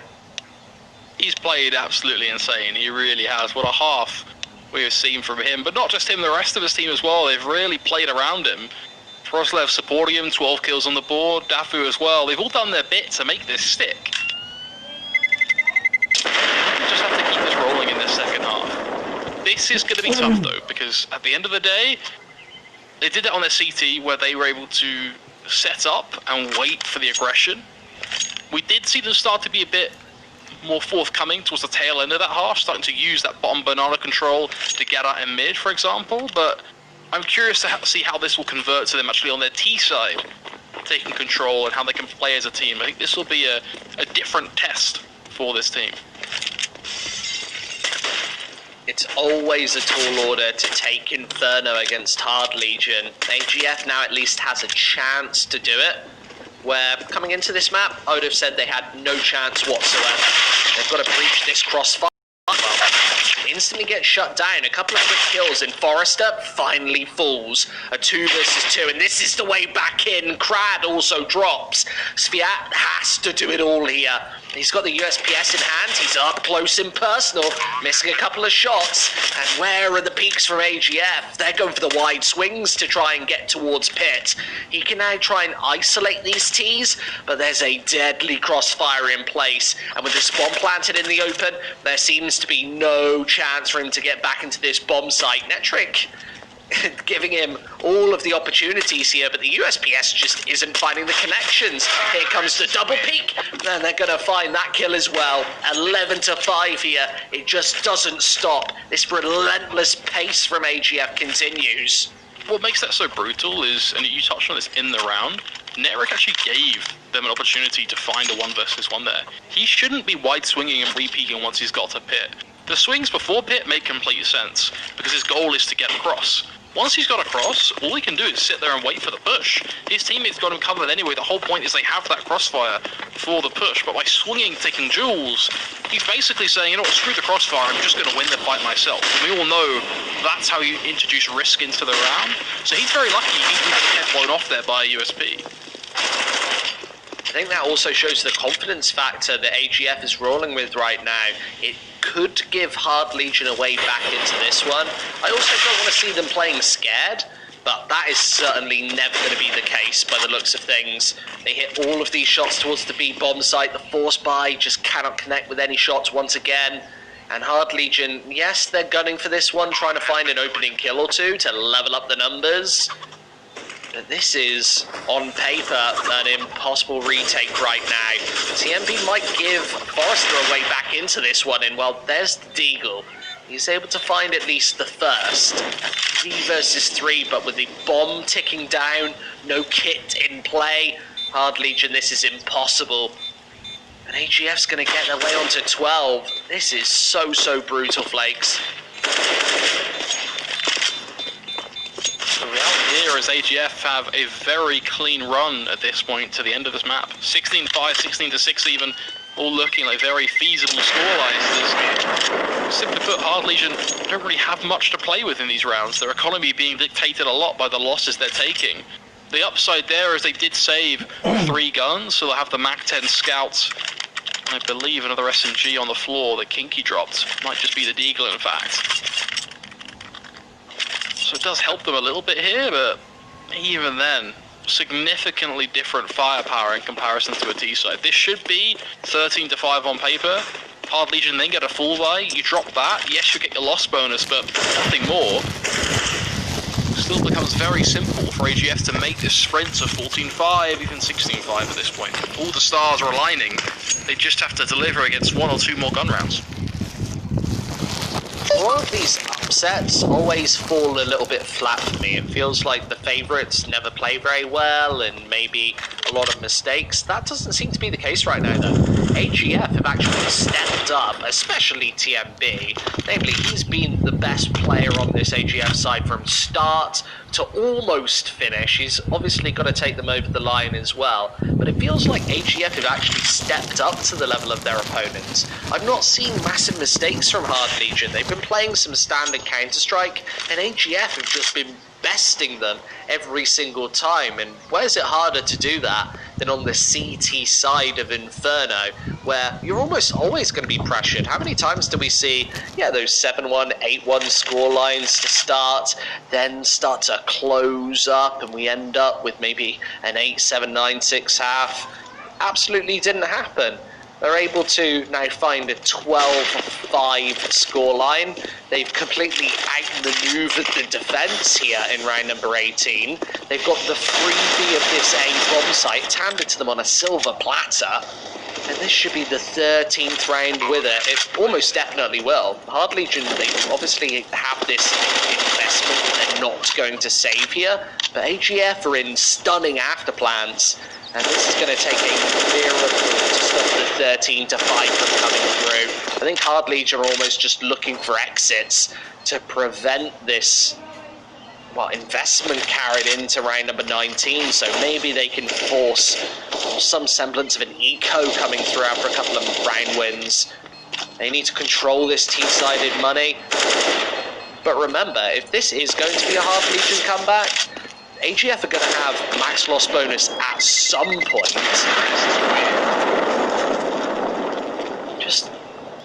They're just not hitting their shots. I don't know if we're seeing a usual Hard Legion, maybe a bit of an early morning for them. But it feels like AGF come into this series hot. Maybe they've spent a couple of hours in the practice servers beforehand. They just seem very ready for this series right now. No mistakes. Let's see if they can close. This is often the highest and toughest hurdle to scale.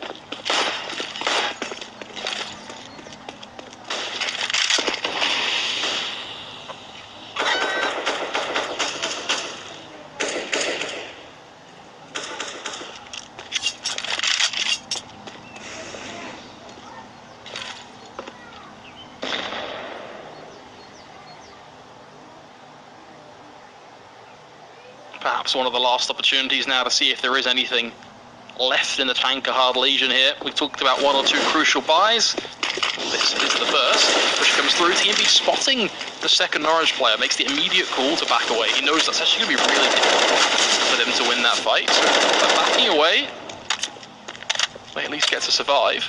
Keep all five players standing here while doing a fair bit of unconfirmed damage. That's damage that AGF do not know they've done, but it'll definitely help them in the later stages here. Crowd being 41 HP.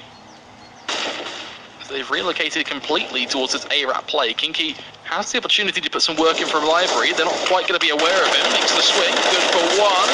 Yet to be taken down, and in fact will survive. There's Rage on the site, putting in the work with the AWP. Close range shot on towards TMB. What a frag. Very important player to take down at this point of the matchup. He's 25-11. That is such a one-sided scoreline. can't even describe it. Kozlev just connecting with those shots.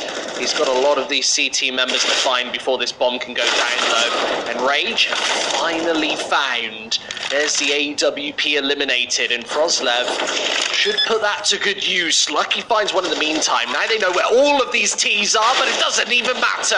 A couple of kills come through. Kinky's able to breach the crossfire somehow, and that's just headshots galore there on the A-bomb site. Felt like AGF gave themselves a real chance. And let's put that into perspective. How many times would we say that AGF even have an option, an opportunity in a 2 versus 4 against a team like Hard Legion? Almost never. The fundamentals of this CIS squad choke you to pieces in those scenarios. They're just going to overwhelm those T's. The opportunity of getting a C4 planted almost seems null and void, but they breach those crossfires quite nicely, able to take away those defenders, pull apart those fingers of the A-bomb site defense, and they almost find 14. Now Rage is stuck in a very tricky scenario, and they're going all guns blazing into the B-bomb site. What is this, Flakes? Headshot after headshot, and Rage, he might be next in line. He's going to have to do something blistering here, and there is the first, but some more accurate shots much needed, and he only finds one. That's not good enough. The bomb will go down, and a 2 versus 3 retake.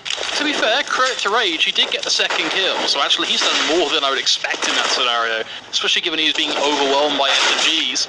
Unfortunately, it is just becoming a trading affair for AGF. They're finding a frag after frag here, keeping themselves in a man advantage in the 2-on-1. They get the double peak yet again. Netrick with the headshot to finish things off. But I do want to jump back, actually, to round 20, that quick 2v2 clutch we saw, the 1v2 in the end.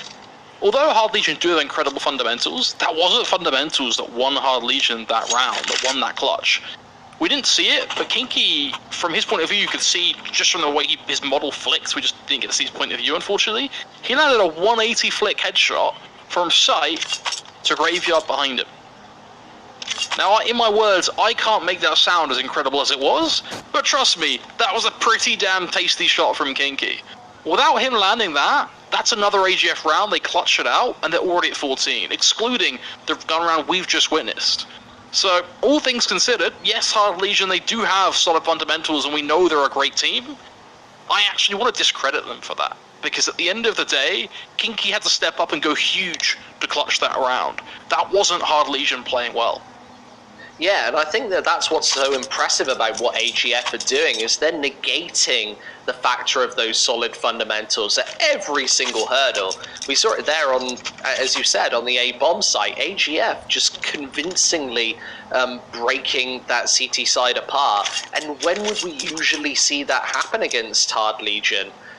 The majority of teams in this tournament just can't make a play like that. Those 2v4s and 2v5s are usually just impossible. That's where Hard Legion start to build their bank, but AGF, they're finding the kills and actually putting themselves in contention of winning that round. And just to say, Kinky has to go absolutely massive to even come close to winning it. Really impressive stuff. You obviously see the rifles come back out for the AGF side. They've got enough money to go for a bit of a scatty buy in the next if they lose it, but that's not what this one's about. If they beat Hard Legion this time, it should be map number 1 going to them. Yeah, quick kills with the MP9s. Nice little toast towards the top of Banana. And, well, there's the aggression to come off the back of it. I love this timing for Pacifiat as well. They know that they found those kills. They're not going to be leaving anybody on Banana. If this just gets traded up evenly on A, then there's an opportunity. But it doesn't happen. 14-7. Such a long road back here for Hard Legion.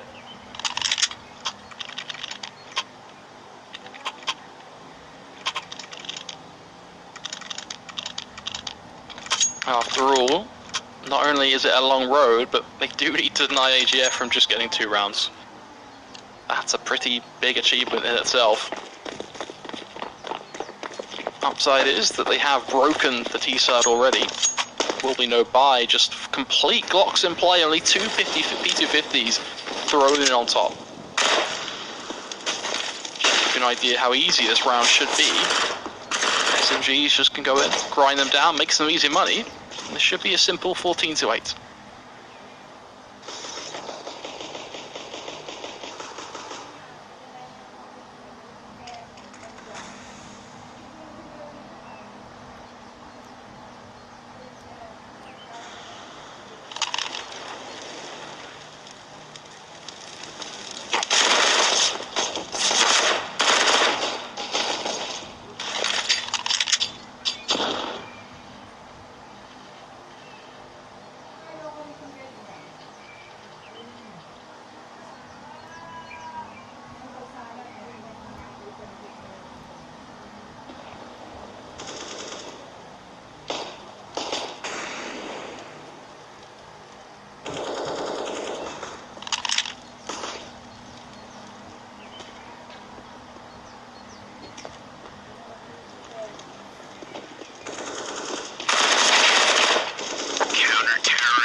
It's amazing how much I love betting on esports. It's so cool. What's even better is when I can use Cash Out. Wait, you didn't know about Cash Out? Cash Out is when you can get your stake back even when your bet is going against you. Just one hit and your money is safe. So go to Loot.bet to cash out now.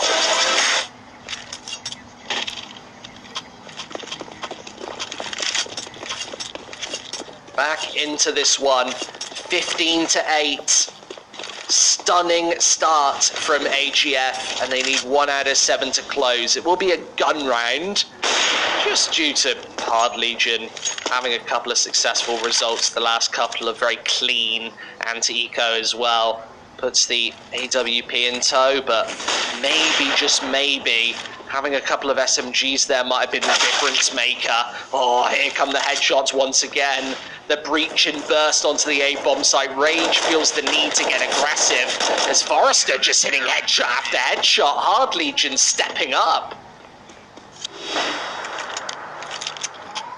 At least they'll survive yet another round, and once more it'll be a broken economy for the T side, meaning a freebie comes into play. That means double digits for Hard Legion. They do make this one step closer, but scratch that. AGF are feeling confident, and they've decided, you know what, it's time for us to end this game. As a result, complete force-up comes in, Kevlar, Tech-9s, you name it, they bought it. But it's only what they can afford, and that means a very, very limited buy. Let's see if they can put these pistols to use. It's going to have to be an aggressive play here to get a reward, and already a poor start. Rage picking off one for free. The dual one at Apps at least gives them a slight upgrade in firepower, as Krad's going to go wandering on through. They going to check this? Well, there's the answer. They will. Netrick completely blind. That's a bomb dropped and a Hard Legion advantage. Is now they have full control of the C4, full control of Banana. They do lose out to Lucky in the end, but still a very good position for the CT side to be in here. Yeah, massively favourable, just thanks to that HP, That's but a huge no duel to lose. longer. That is a duel so, that so Kinky sad. cannot lose. It's a drive-by Tech-9 headshot. Somehow, Kinky falls short there. And what that means now is the CT side suddenly have doubt. They have no idea if Frostlev is going to go rotating right through to B to flank them. Likewise, they don't know if it's going to be a crunch on towards A. So you can see Rage deciding, okay, screw this. Rather than wait and die, I'm just going to get aggressive. Gives away his position, but steals back a kill as a response. I think Hard Legion is still aware that that bomb was towards the bottom of Banana, and Rage, he's trying to negotiate his position off the back of this. He just actually been watches to heard. cross. That's the big thing, is he's been heard jumping in Apps. So Frostlev should know exactly where he is, and we'll just go hunting. You can see, literally Crosshair locked into his position. That is such an easy kill, and it's all because of that Noid made in Apps. It was heard from short, so a quick rotate through mid, watching second mid becomes an easy frag, and now the bomb should go down on the site, and we should be looking at a graveyard site crossfire play. Perfect angle, perfect headshot. It will be 16-9 for AGF, and what a result it is. Bagging map 1 in this series, it is their map pick, but bagging the map nonetheless. They put themselves on the right foot forward to take the 2-0. But it's about to get even harder, because now we switch things up. We go to the map pick of Hard Legion. We see if they can make this series that one bit more competitive. Folks, do not go anywhere. This best of 3 is set to be a thriller. We'll be right back after the short commercial break.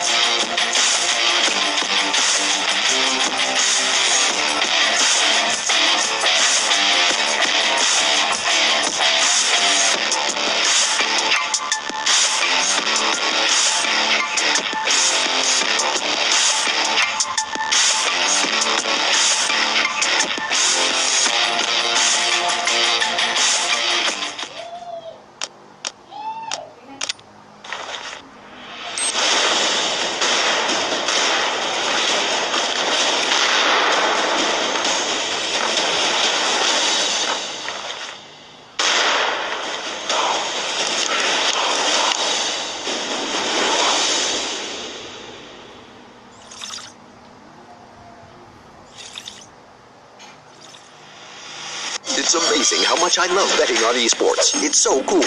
What's even better is when I can use Cash Out. Wait, you didn't know about Cash Out? Cash Out is when you can get your stake back even when your bet is going against you. Just one hit and your money is safe. So go to Loot.bet to cash out now.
Kids screaming in the cradles, profanities.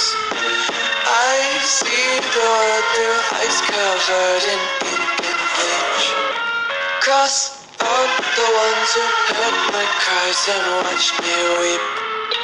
I love everything. Fire spreading all around my room. My world's so bright, it's hard to breathe, but that's alright. Hush.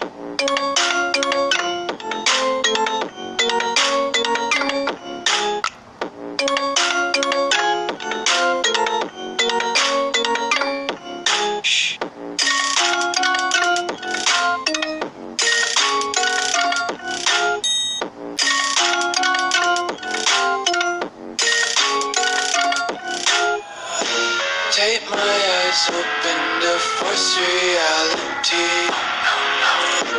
Why can't you just let me eat my weight in glee? I live inside my own world of make-believe. Kids screaming in their cradles, profanities. Some days I feel skinnier than all the other days. Sometimes I can't tell if my body belongs to me. I love everything. Fire spreading all around my room. My world's so bright, it's hard to breathe, but that's alright. Hush.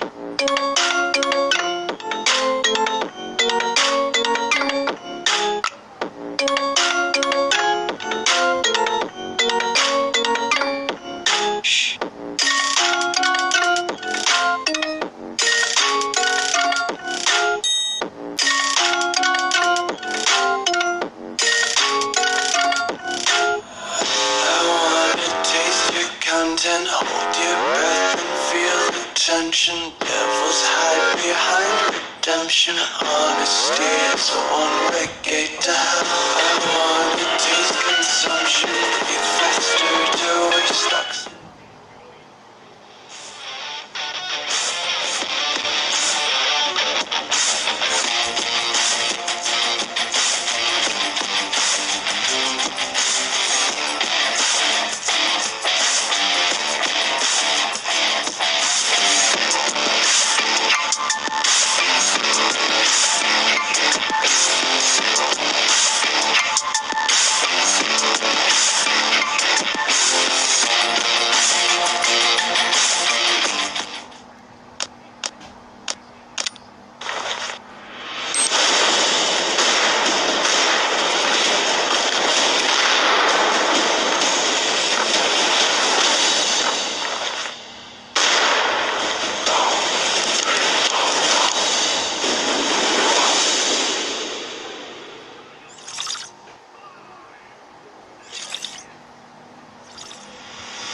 It's amazing how much I love betting on esports. It's so cool. What's even better is when I can use Cash Out. Wait, you didn't know about Cash Out? Cash Out is when you can get your stake back even when your bet is going against you. Just one hit and your money is safe.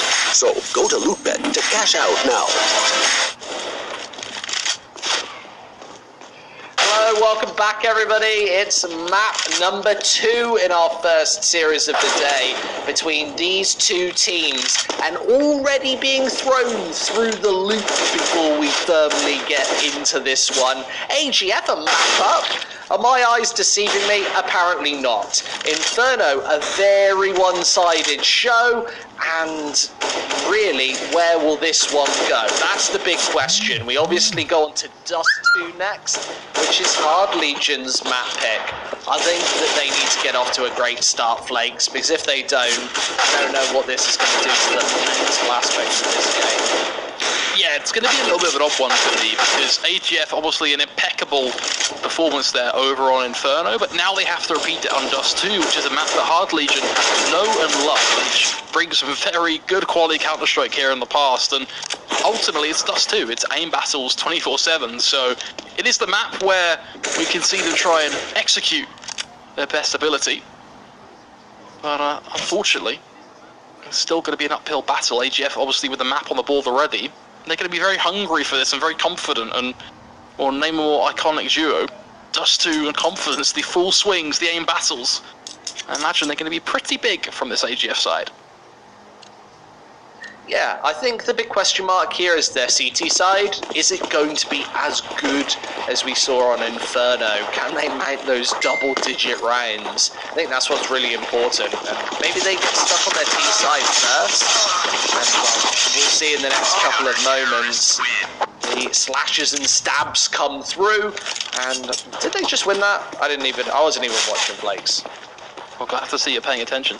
Well, the knife round isn't really my cup of tea, I'll be honest. Not that into it, but you prefer Zeus's instead? I'd be more of a Zeus man. Yeah, I prefer Zeus's. I prefer anything else. You know those little mini-games you get in like a Counter-Strike jailbreak server? I think they should just run a random mini-game, like you have to hit your opponent with a flat bang. Something like that. I'm not sure. Maybe they should just take away any semblance of skill coming through, and I kind of like, you pick the map, your opponent picks the side. I think that that's probably the fairest way to do it, and introduces a lot of interesting aspects into the map pool. If you pick Nuke, you have to start on your T side. There's no saving grace there. There's no chance that you're going to get that CT side first after picking that map. You have to start T on that less favourable side. So it definitely introduces a couple of creases into the map pool. But AGF, they start on this CT side once again, and this is where they have to get off to a good start. Hard Legion routinely slam teams on this map. Body slam. You're sent belly flopping 50 feet into the water below.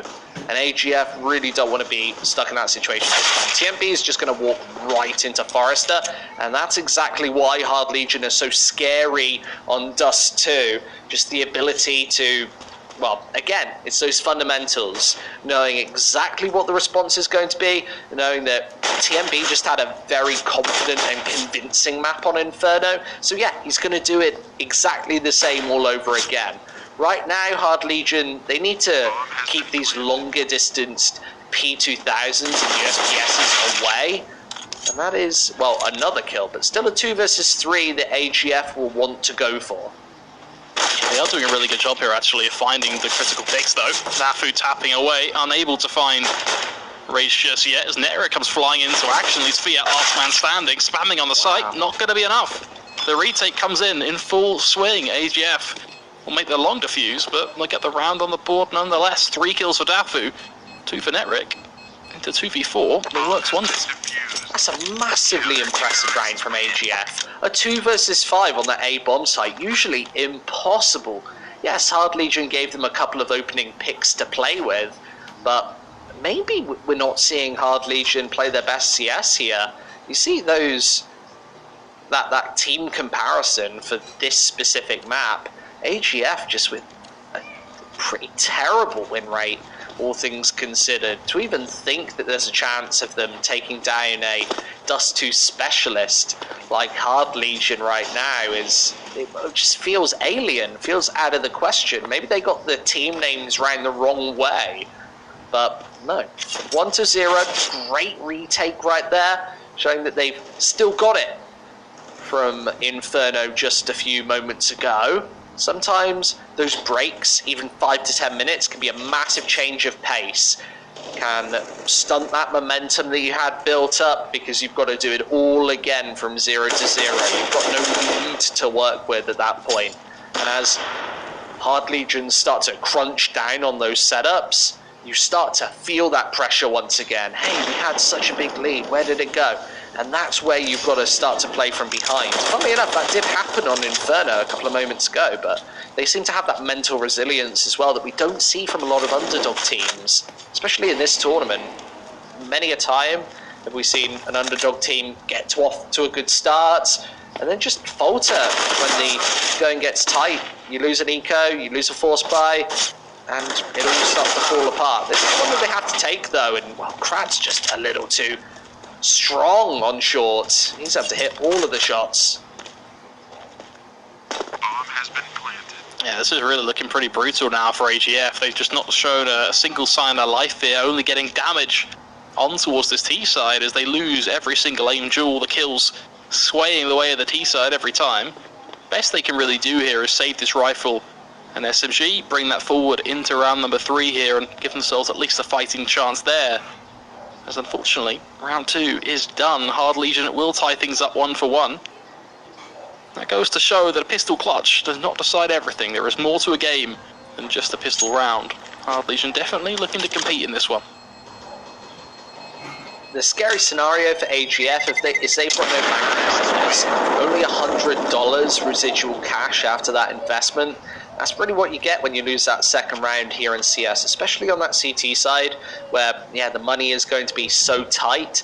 This is a really important scenario for them though. They've got to get off to a good start, I think. Up against Hard Legion, that's always difficult to do, especially on a map like Dust 2, where they are going to be feeling confident. I think if AGF want to take this series, it has to be on Overpass coming up, which is the 3rd and final map, but also a map that I would massively favour Hard Legion on. These opening picks so decisive before the MP9's allowed to strike. Of course, there's that M4 in place as well, after the MP9 dropping. and the frags traded. Kroslev needs a massive clutch with this AK-47. Definitely doable, but what entrance is he going to make into this site? Of course, Sviat is very low, so that HE in hand might be all too impactful. But with Sviat hidden over by the car, I don't think he can negotiate an HE into this position, and of course he's not going to let it go just yet. He wants to have that element of surprise coming in. They don't know whether he's going to be towards long.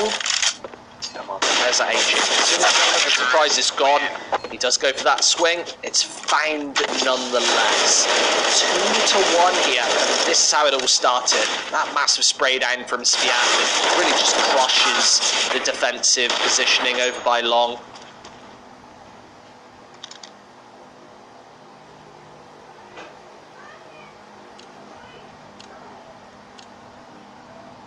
Unfortunately, what makes matters worse than though is the economy of this CT side. We talked about it before, it's pretty brutal. They were on a double eco, and they will be on the same here as well. One more to go before we can see the buy from the CT side, which means 3-1 is pretty much guaranteed. It's a great start from Hard Legion. They do look to bring the fight here on Dust 2. The T side coming together so far. Now they just have to keep it clean, to be honest, have to build up the bank. That's the goal of Hard Legion. Do the opposite of their CT counterparts. They want money in the bank. They can survive if something was to go wrong. And this is why best of threes are so brutal for underdog teams. Feels great, like you've taken the world of weight off your shoulders, and now you find yourself in a second map that is seemingly even harder to take. We will see that 3-1 start, but this is where things really begin to matter. AGF will have rifles in their hands coming into round number 5. It's quite a late preliminary buy, all things considered. They won't be saving anything through right now. Their main primary objective is just to take one of these rifles out of the Hard Legion hands. That's not going to happen. Sviat and Kinky both survive on fairly low HP, and now let's see what AGF are actually made of on this map.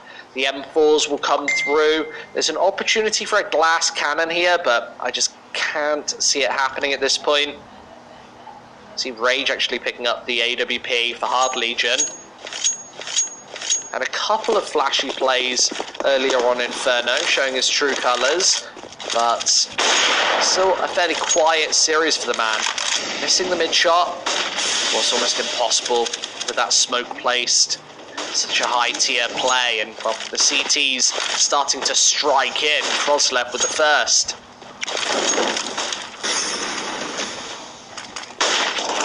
Crab on the cross, looks to see what he can get done here as he will swing into play. First kill, lock and key. Second looking soon to follow. Gets a little distracted though, and that's where AGF will strike. 3 kills, the click of their fingers. Hard Legion disappear, Thanos style. As it leaves just Rage, last man standing, stuck on short position, known of course. Just an AWP to his name. What could he possibly do here? 1v4, swaps out to the AK. Realising that's a better chance, and I think Netrick just jump shot him to death. That is ridiculous. As we said earlier, AGF are playing with supreme confidence coming into this one, and that gun round perfectly exemplifies it. All of those swings, accurate headshots.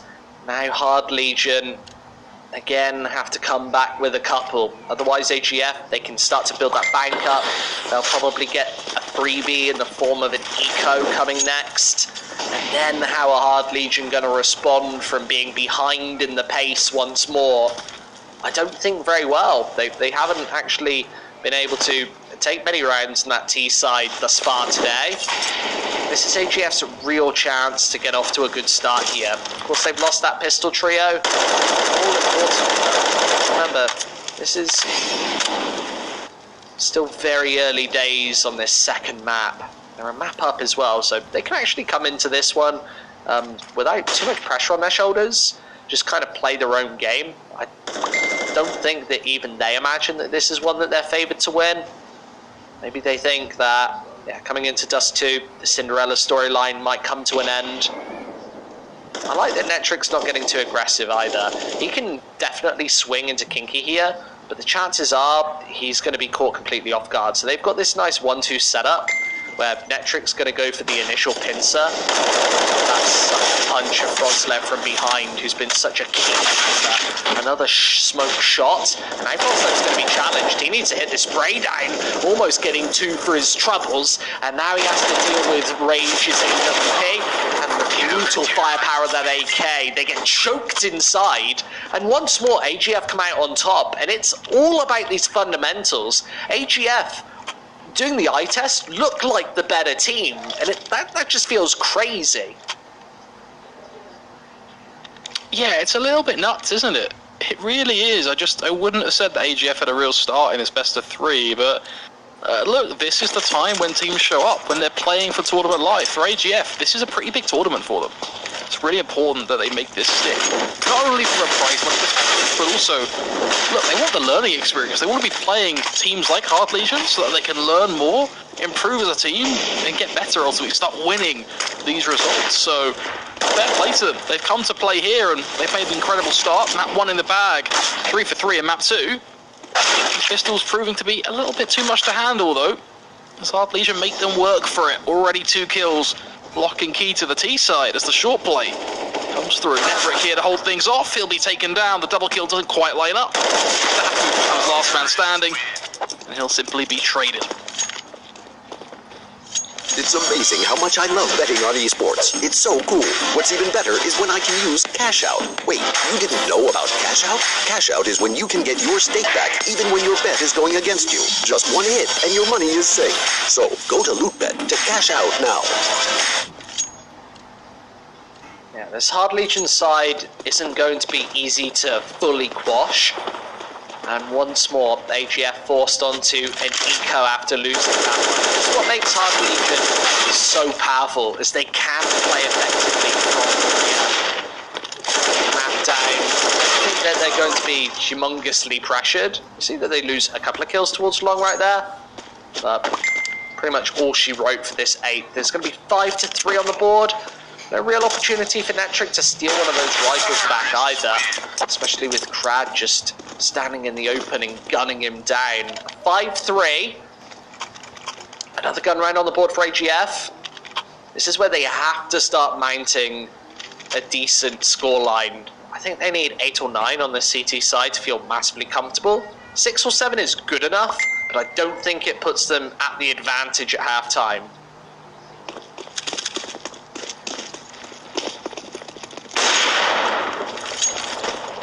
See what they can make of it.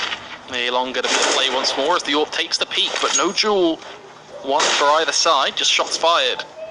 Let's look at Froslev. But Dane going to get aggressive here, see what he can find. Barrels close to 2, but not going to be enough. Will be traded out by Kinky in the end. So a 1 for 1 affair in the first 20 seconds. TMB in position here to find a good kill with the AWP. And, well, talking to TMB, he was an absolute beast in map 1. Not had the greatest of starts here in the second map. Much quieter.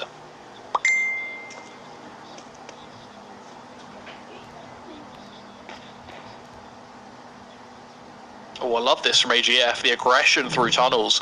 This will confirm to them that it's going to be an A play, and hopefully warrants the quick rotates from Lucky over to the site. They are going to be praying that TMB can do the work here with the AWP, of course. Want to make sure that they don't get a full 4-man terrorist defense charging through. That's a bit of a disaster though. Missing that shot, well, that should be a must kill every time. Somehow he's still standing face first against Forrester. Oh boy, Hard Legion, how you've made a mare of this one. TMB should be dead to rights. Finally someone pushes through to deal with him, but this opened things up for AGF massively. Now they're in position to get all the info, know exactly what's going on. They've got Lucky coming in from behind. They're just collapsing on this T side. A great fight flash as Fiat tries to save the day. Kinky with a huge headshot as well. Somehow Hard Legion pull their way back from a round that was almost a guaranteed loss. Such a dangerous scenario for AGF here. Felt like every single thing that could possibly go wrong absolutely did for Hard Legion, and they somehow still win the round. 6-3, back to pistols. You saw right there, that aggression towards upper B dark means, as you said, AGF absolutely know that this is going to be an A play. They had the full rotate, albeit a tiny bit late, through to that A site. But Hard Legion just hit the shots anyway. That's why they're such a dangerous T side, especially on a map like this. And AGF has a bitter pill to swallow. Dafu's the first to fall with the pistols here as a trader to an MP, only to a Mac 10, sorry. So not a massive weapon to find. That's an AK, so at least one of these rifles drop. And I think within that smoke, so it might even be retrievable here for AGF. I think if they grab hold of it, they'll want to probably save this AK. But it doesn't look like Hard Legion are going to allow this to happen. Metric, well, grabs hold of the AK-47, so at least a rifle to play with in what looks to be a potential retake scenario here. TMB out in the open. This looks so impossible to take, though, here for AGF. They've got the most brutal crossfire to bash through, and it's 7-3 already for Hard Legion. A massive turning point as of the start of this second map.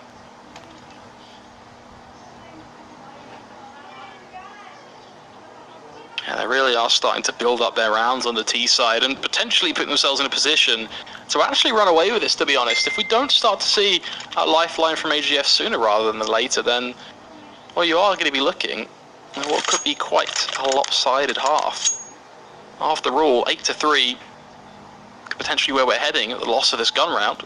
And then you look at it 9-3 as well. You can see how quickly this spirals out of control here. So quite a critical moment in the game.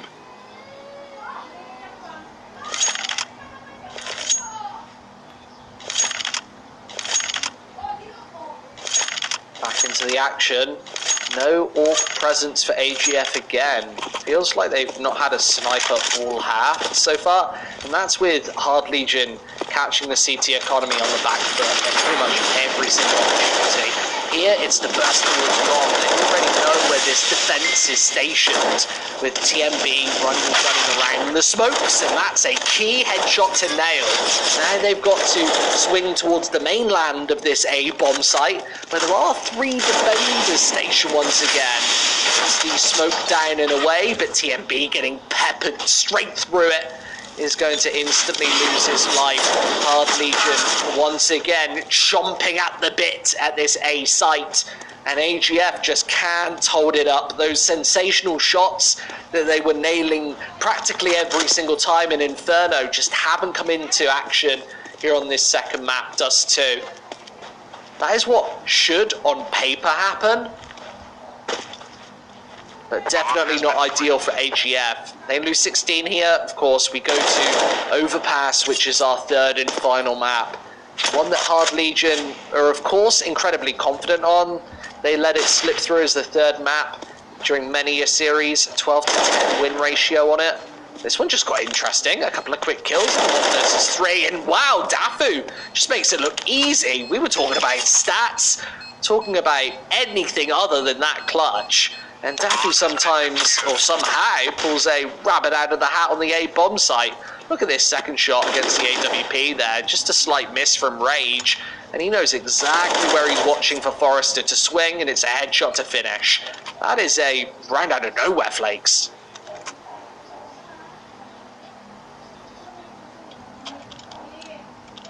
Keeps them alive is what it does, gives them a lifeline here. We talk a lot about 7-3 being such a crucial round because it really goes one or two ways at 7-3. You'll either see the team build up, run away with it and get a decisive scoreline, or you'll see things close up and get a little bit more competitive, and that resurgence begins. And we're seeing that here. The 4th round in play for AGF, already a first blood as well. It does get traded by Kinky, but AGF put themselves in a position to try and get to 5 rounds here and actually try and have a bit more of an impact in their first half.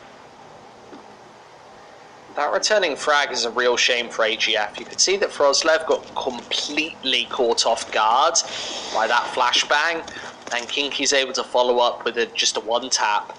And considering that AGF don't really have the best bank to work with here, of course it's straight back to pistols if they lose it. This Max 7's going to have to shot right through, and well, through the Molotov is just not going to happen, moving right back into the waiting arms of Forrester. And now another retake needed, albeit a 2 versus 2. Forrester wants to get aggressive once again. There's a headshot, Krad's in from behind.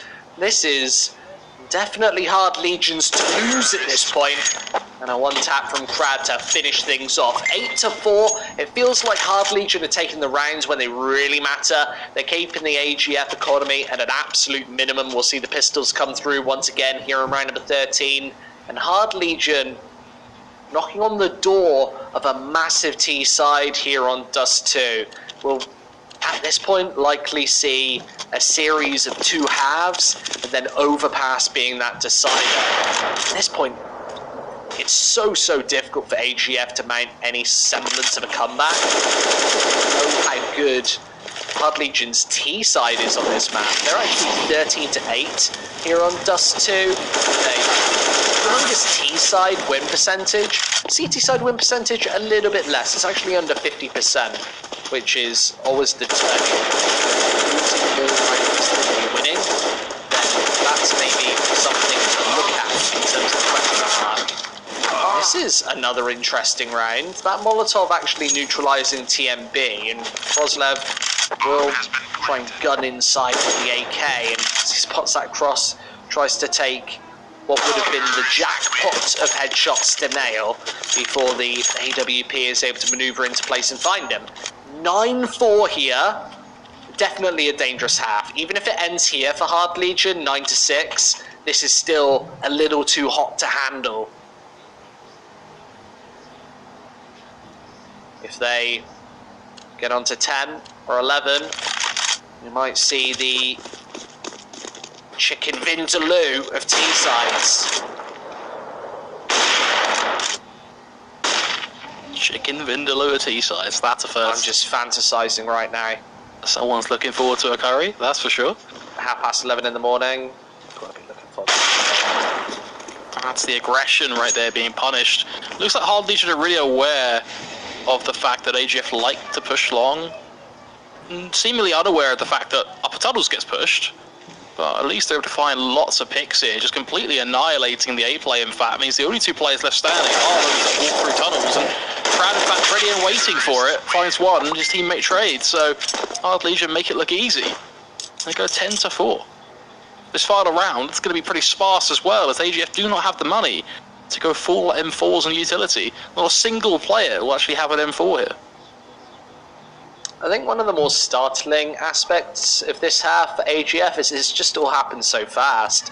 It feels like barely 15 minutes ago we got into this Dust 2 bout and the half's already over. Not usually the case. Very likely see number 11 here from Hard Legion. See the AWP just taking each angle as it comes. There's the Tech 9 as the clearance. And AGF just fall apart on the CT side.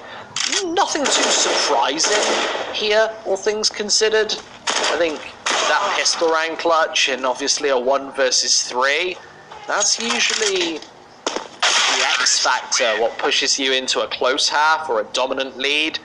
For AGF, those 2 humongous clutches, a 2v5 and a 1 versus 3, just puts them onto 4 rounds. Really not good enough. See glimpses of what we saw on Inferno, but yeah, going through to the second half here, AGF are going to have to do something completely world-churning. Just can't see it happening right now. I think we might be going to Overpass Flakes. Yeah, it is looking like it is going to be the case, isn't it? What an incredible first half we've seen. Remove the pistol round from the equation, and you're looking at even less rounds here for AGF. That's what makes it even more of a bleak situation. He's hoping they can save themselves in this second half. Yeah, when you put it on paper, you take away that pistol round, you take away that 1 versus 3, we're looking at a 13-2 scoreline right now, and at that point, you've basically taken no gun rounds. You've basically had absolutely no impact on your CT side, and that's just not good enough. Even on your opponent's map pick, you want to have a little bit of a chance. Obviously, taking Inferno is a phenomenal result, and there's an opportunity, as I would say that Overpass and Inferno play fairly similarly. I would say that in terms of, I feel like Inferno and Overpass are more similar in most other maps in the pool. See this pistol round come into play, and AGF instantly take this A bomb site, so the C4 can go down and away. Very awkward 5v5 retake. See how this plays out. 30 seconds on the clock for AGF to try and defend against here, as already the Glock's finding quick headshots. TMB, well, this is what we wanted to see. Already 2 in the hole, looking for a third, won't quite find it. They do find Forrester instead, means Brad becomes last man standing. Knife out, headshot. Jobs are good, and it will be an AGF round as they start their T-side off with a bang. That's 2 pistols in play now for this T-side, but still only 5 rounds. He is hoping they can make a change from the first half and actually start to run with this as they look to build it back. Of course, take a look at those Loot.bet odds, 6.43 to 1.08. If you do want to get involved in that odd action, then you can head over, of course, to Loot.bet using code LEAGUE as well as code MANGO for some extra special goodies, including deposit bonuses, among other things. And don't forget, there is an iPhone XS Max given away nearly every week, as well as an assortment of other special prizes. So lots up to grabs. Of course, remember, when the fun stops, it's probably time to stop. Gambling responsibility is all a big part of it. But with that said, Counter-Strike is what we're here to see, and that's what we get to witness as well. Hard Legion get a few nice early picks, but the trades come through thick and fast. As it follows up with a quick bomb plant, and we look at 3v3. Quickly changed by the fact that it's going to be a suicide nade for Krad to even out the numbers. In fact, I thought that would be a 3v2, but no. He gets the frag right off just before he falls. Unfortunately, the rest of his teammates do much of the same as well, except they have no frags in their back pockets. And the Hard Legion had many chances to take. You saw those opening kills come through in the initial few seconds of that 17th round, and AGF, well, they just capitalised off the little bit of map control that they had taken, pretty ferociously manoeuvring their way onto that A-bomb site. Could have been walking into a stack, but absolutely wasn't. So I feel like they're reading Hard Legion pretty effectively right now. This will be a 3-round up to number 7, and you see this speed right on to B. You're usually good in doing exactly this. You see that they also send the MAC-10s in first. If Daffy then walks into a stack, they can call that rush off and away if those kills don't come in instantly. Probably got, again, a free scenario on the A-bomb site. The majority of those kills found with the SMGs. That's a lot of cash to be working with. Dafu up to 5,500. Lucky, pretty similar bank balance right there. And AGF, they're only behind by 4, but this is where Hard Legion get the rifles in their hands. AGF have actually been struggling to take these rifle rounds. As of this point, this is going to be a very telling situation, and I think it's going to dictate the pace of this second half.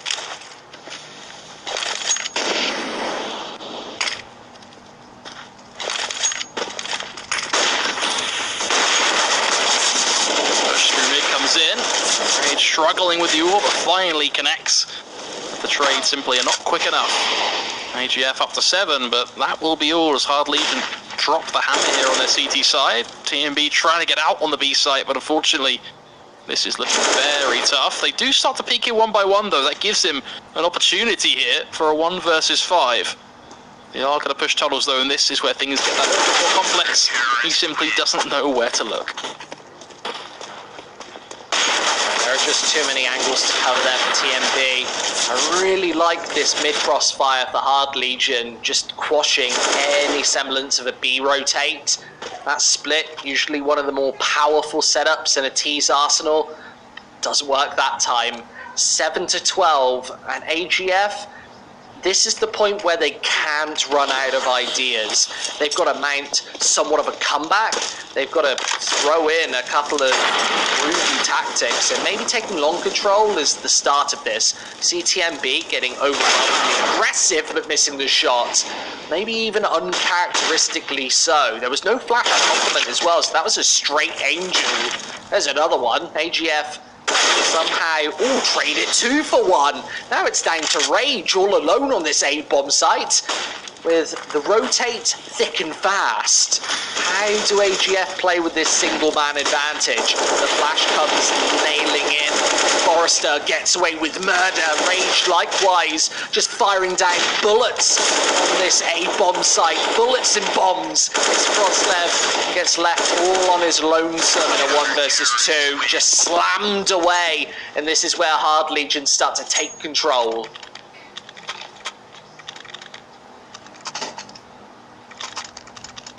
Running out of lifelines now, 13-7. AGF want to look for a 2-0. They better step up sooner rather than later. An opportunity for them here to maybe play with a few pistols, but nothing more, unfortunately, means that the real test will be at 14-7 likely.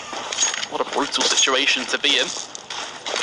Overpass, of course, off third map, and looking pretty likely too at this rate. Has to be said, AGF have been given opportunities to fight here, but it does feel like a couple of the shots they've been given haven't actually connected. I've seen a couple of times where, for example, the AWPs have taken some peeks to the AGF side. Nothing's been found off the back of it. Yeah, this is definitely a different AGF roster that we're seeing. That is just about as bad as a nade gets for, well, a push like that. Be a complete mop away here. Maybe only a couple of return kills as the response, and round instantly over. I think the change of pace here for AGF is TMB isn't firing on all cylinders. He's 13-19 right now, and considering on Inferno, I know you can't expect him to do it every single map, but 27-17 is how he finished. And everybody else on AGF just lingering behind in these mid-teens, 18, 17 for Lucky Daffy and Roslev. Good fragging power across the board that just hasn't shown up here in Dust 2, and I think that's really important. It feels like AGF, those flanks were pretty much incredibly consistent. You saw that TMB only went for 1 flank in that whole map, and it was actually in the pistol round on that CT side. He was caught off at a double doors and just didn't decide to throw it into place once again. And when you're just playing some standard Counter-Strike, I think you're almost playing into Hard Legion's hands. Here, on Dust 2, it's, well, anything but a guarantee, and Hard Legion probably about to put themselves upon 50 rounds here. Roslev trying to punch in with a little bit of further damage, but this 3 versus 2, even on the B-bomb site, just looks impossible to take over the line for AGF. The nades just rattle and roll inside, and TMB needs an incredibly quick shot. The nade is going to take him out of the equation nonetheless. It's all down to Frostlev, 27 HP. Where are the headshots? I don't think they'll ever have the opportunity to fire, as that Molotov really just ends him. Rage is 1 tap as well. 15-7. Likely the end of the road now for Dust 2. It seems like AGF just aren't very comfortable here. They've had a couple of nice rounds, but nothing more. Even close to trying to close out the B site there, but again, not quite close enough. 15-7, like you say. I'm pretty confident in saying this is going to go 16-7 as well, but they will get to try and make something of this force up, I suppose. There's a couple of rifles in play. In fact, they make it all 5. But utility is where they pay the price. Not a huge amount there, just enough for an execute. They are going to have to do something quick off the back of that, as long becomes their target. Let's see if they can fight the likes of Forrester. Tucked in on blue container, and no one can check for him. That is a complete disaster. He's going to spray them down, leaving only Frostlev standing in a 1 versus 4. And how quick has this map been for Hard Legion? It feels like we're barely 25 minutes in, and Hard Legion already at that 16 mark.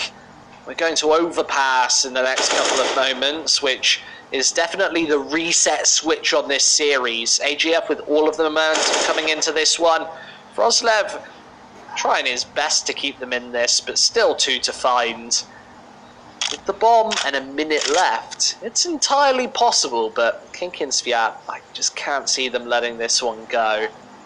I like how he waits before going for this instant rotate onto A, just to try and throw this CT side through the loop. Is he going towards B? Those are the questions that he wants to pose to Hard Legion. To just keep this series going, keep this map going for a little bit longer. Of course, if you don't mentally check out, you're going to find those comebacks at least some of the time. Even a 1 versus 5 here, I don't think is a catalyst to the comeback here for Froslev. That Molotov as well is a massive problem maker for him. It means that he can't get that C4 down early. Instead, it's going to take actually a fair chunk of damage. So down to now half HP. And Hard Legion, very comfortable to play this in the retake scenario. And he's going to walk right into the AK. The open waiting arms of Sviat at 16 to 7 here, as Hard Legion will take it over the line on Dust 2. What we were expecting to happen coming into this, but albeit we were expecting a 2 to 0 for this Hard Legion side. They haven't been able to secure that, but Overpass is going to be that decider, that difference maker that we'll see right after this break. Hard Legion expected to win it as they close the scoreline back up once again. Our series sits at 1-1. Join us, won't you, after this?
It's amazing how much I love betting on esports. It's so cool. What's even better is when I can use Cash Out. Wait, you didn't know about Cash Out? Cash Out is when you can get your stake back even when your bet is going against you. Just one hit and your money is safe. So go to Loot.bet to cash out now.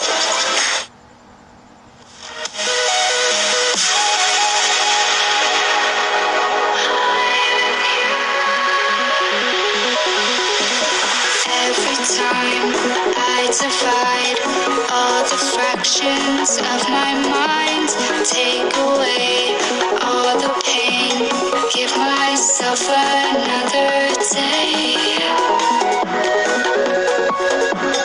Give myself another day.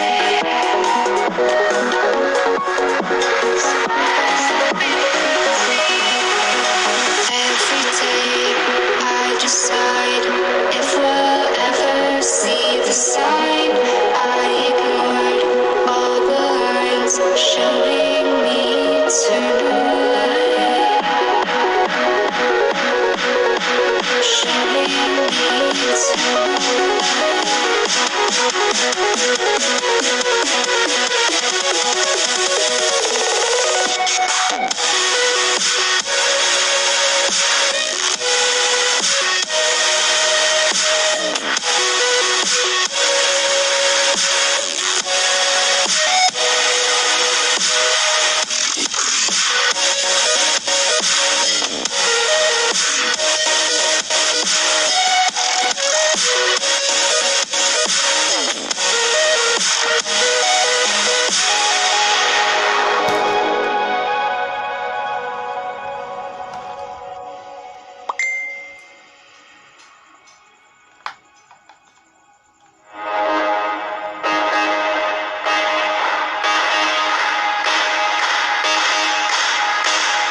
Open eye, feel the waves cut through me, hypnotized by the sound.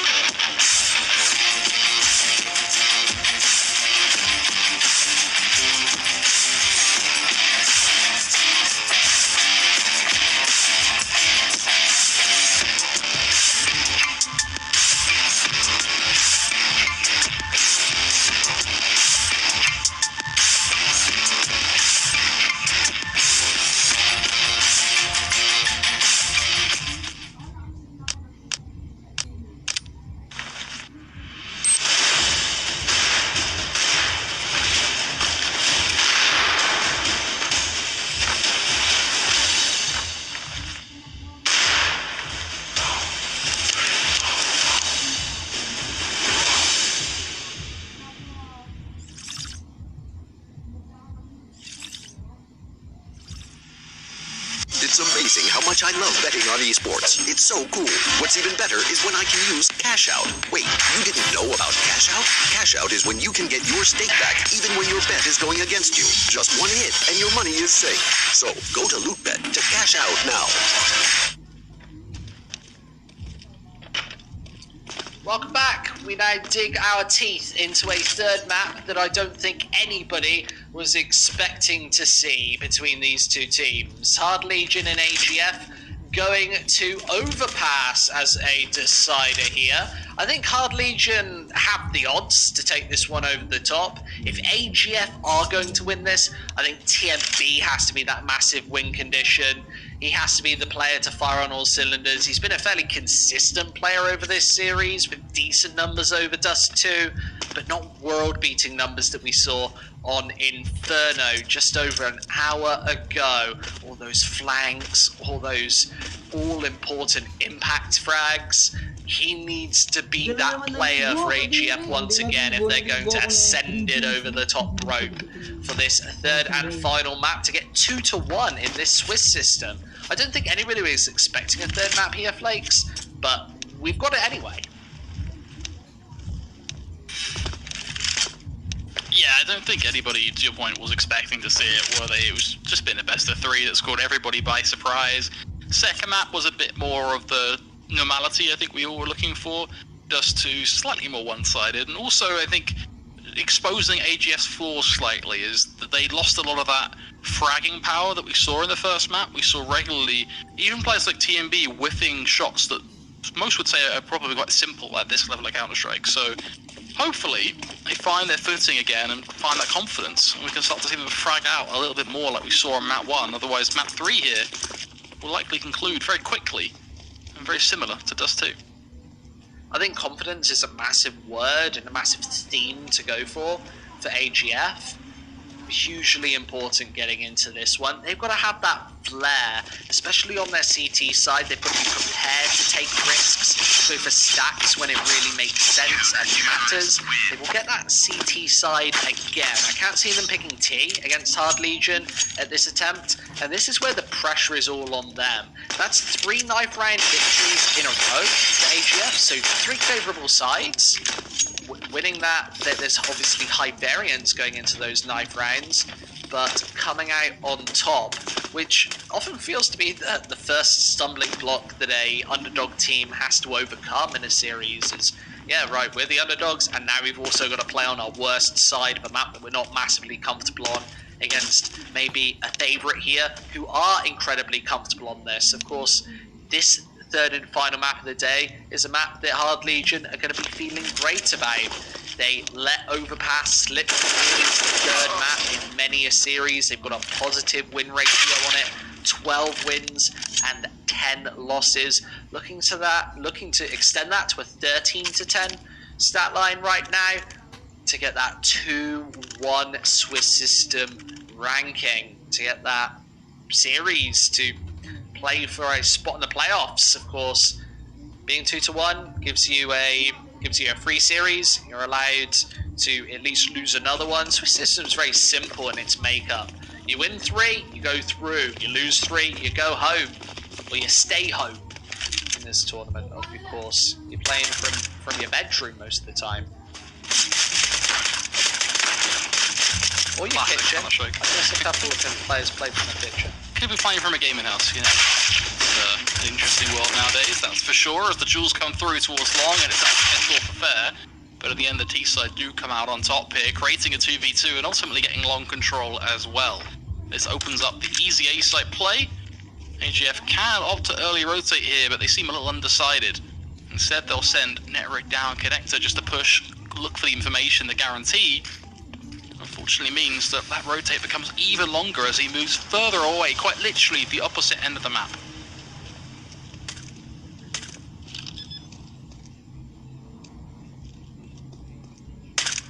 I like this quick bait setup to just force the rotate away from AGF, and well, this C4 still isn't down as a result. You see Dafu trying to run distraction long enough for Netric to get into a good position. And now Hard Legion going completely silent on this map is likely going to throw these defenders through a loop. Netric has to hit the instant one tap, and absolutely does. Taken out of the server, and now an opportunity, which he takes full advantage of. Kinky gone, and 1-0 on the board.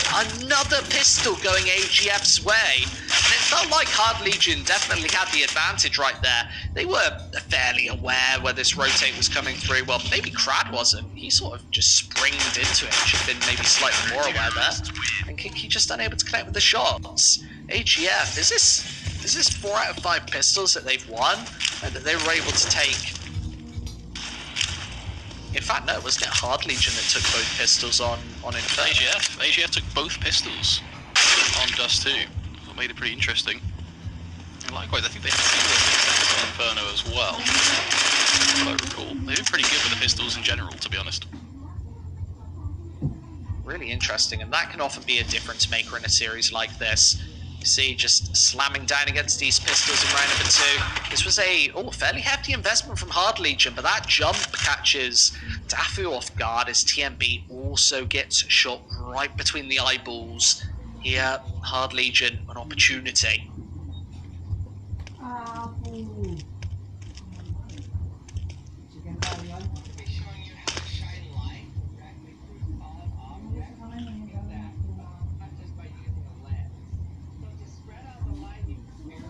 Netric and Lucky left once again in an even situation. Little to no idea what to expect, so they will have to play 1v2 effectively. That's what makes these rounds so difficult, because you only have 2 choices either side. You either gamble the site that's going to be, or you play it 1v2, you either play it on either site. It's not being thrown. You can see Lucky looking for the jewel. He's trying to take the 1v1 while he can, but unfortunately, thanks to his whiff, it will be a deagle to swing. Ultimately finishes him off. That means Netric now has a 1v2 of his own that he has to play through if he wants to win out this round for the CT side. Now he's got an M4 to work with, so couldn't be any better with the body armor as well. This is perfect. What more can he do? No one's looking for him right now, and a quick whiff actually gives him a second chance at life. He should be dead for sure. For him though, just not able to get close to the site. For us to give it a second chance at a free peek, and this time he won't miss. Yeah, such a sticky spot for Netric there. Severely outpositioned with both T's having great after plants there on the A bomb site, able to just play off each other there for Hard Legion. As soon as that 4 versus 2 reverts back to a 2 versus 2, that's where Hard Legion have their opportunities. I would have liked to see Dafu and TMB play a little more passively there. You saw that they got caught off guard. When you've got a favourable situation like that, especially one where Hard Legion, they're not going to have rifles. It's a 4 versus 2 where they've only got deagles to play with. You have to work the safety in numbers advantage there. I love this stack on long, but can be very easily thwarted by Hard Legion. Even if Sviat walks into this one, it will give a Mach 10 away, but the whole of the B bomb site will likely go the way of Hard Legion, just with all of that information granted. I think the only real positive here for AGF is if Hard Legion decide to go for maybe a bit of a fake over on B, and then resort back to A, then there's definitely options for Hard Legion, which result in them just getting choked inwards on A. But I think too much information has been given up at this point. You saw that jump peak come through into the B bomb site and spotting out 0 players on the defense. So that is usually quite a telltale sign, especially with a 3rd deagle being spotted over on the A bomb site. You see Dafu actually trading up 2 kills for his troubles. And now this is one that AGF is likely going to have to go for. This gunfight, Lucky versus Forrester, is going to be incredibly telling. If Lucky can somehow find this, then there's a good opportunity, and caught with an 8-8. Definitely not the engagement you want to find. Made doesn't connect, but the headshots certainly do. And Metric needs to do it all in a 1 versus 3. It's just not going to happen. Backing away with the Scout Deagle combination. When the Hard Legion will definitely want to take out of the server, and Forrester does. These headshots have been so ferocious all over this map. Something that AGF is going to have to stop if they want a chance in this one.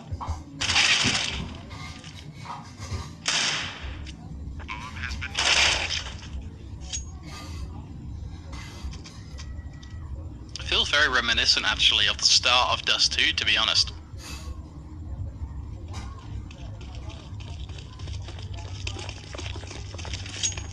AGF able to find themselves a pistol, but immediately fall short from there onwards. And the upside here is maybe they can do some damage with these pistols, snag a rifle or 2 and save it, but that's a pretty big ask. Of course, Crab, most of these SMGs, in fact, they all just want to make money. And the easiest way to make money in this game, kill a bunch of people with a Mach 10. There aren't many better ways to build up that bank. Finding just 2 there. Hard Legion, if they lose any further players, this will be at least a rifle dropped. But they seem to be containing these Ts very nicely. There's the nade just to finish things off, along with the AK-47 spray down. 3-1 Hard Legion. A good little lead here, but this is where things start to get interesting once again. AGF will have the full buy coming through to round number 5. As you said, you were right on the money. This is very reminiscent to what we saw on Dust 2. Yes, AGF taking that pistol round, but Hard Legion finding the ones that really matter. And, well, a pistol, it's only 1 single round. If you can't convert, then you are going to be on the back foot, especially as CTs, where it's almost better to lose the pistol and then have chances in the follow-ups. I think losing the pistol on your CT side and then losing the follow-up is just about as bad as it gets as a start. Obviously, you get that first buy round fairly late in the half. Right now, it's round number 5 before AGF even get rifles. Definitely a difficult, tricky spot to be put in. The loss bonus only just building up at this point. That's not a silver lining or a double-edged sword that they want to take. Dafu again out-positioned. All the kills come through. Dafu now needs a massive round here. At least 2 kills needed. 3 would be preferential as he's able to eliminate the AWP. That evens up the numbers. Taking a little bit of damage to the molly. And, well, there's the triplet of frags. Hinky falls and punching through even more damage now. It's pistol out. Dafu's doing tremendous damage on the B-bomb site and running the perfect distraction. How is Dafu still alive? Forrester severely outmaneuvered. There's the Molotov to force him into the fray, into the open. That's the all-important headshot, as it's Deagle's out. The defuse is coming, and this is such chaos. Without the kit, TMB gets right off of it, and Forrester, he's still going. The round not won, and he's going to be able to punch in all of the digits. It's, what, 2 to 3 denied? Such chaos there on the B bomb site. Is a 1 to 3 go Hard Legion's way.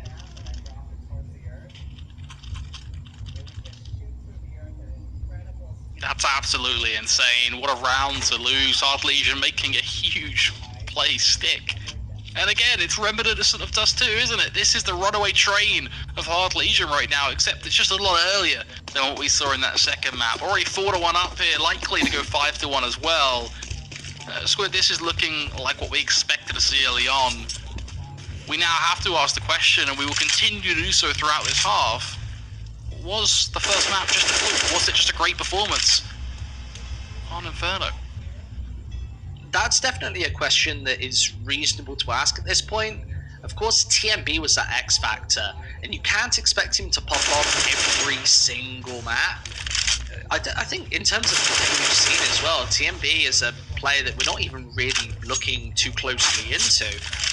The Danes is such a wealth of talent in that domestic scene that, like, TMB falls very far down the pecking order.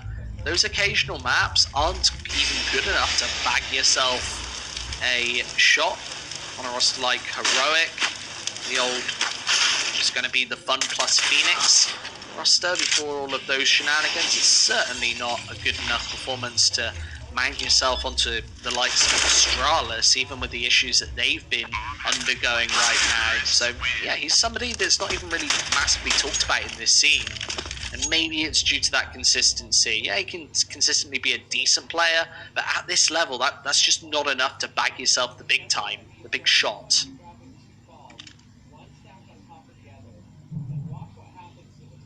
Right now, Hard Legion with a nice, decisive lead. You see that bank starting to build as well. Everybody above 3,000, but Forrester's $9,400 right here. That's back-to-back two-sided buys. And why this is so difficult is it's just not going to allow AGF to build their momentum up at any point. They've got to win back-to-back gun rounds convincingly to even force it to go. And this just isn't the way to do it. Trading evenly, TMB, but Frostlev just not chipping in right there. Really needed some damage. You see Kinky survives on 6 HP, but this still thins out the defense and gives opportunities to Hard Legion.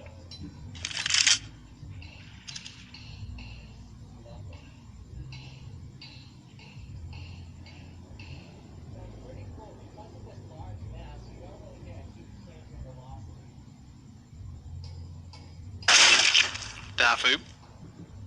Unfortunately, going to get caught here. What's that shot?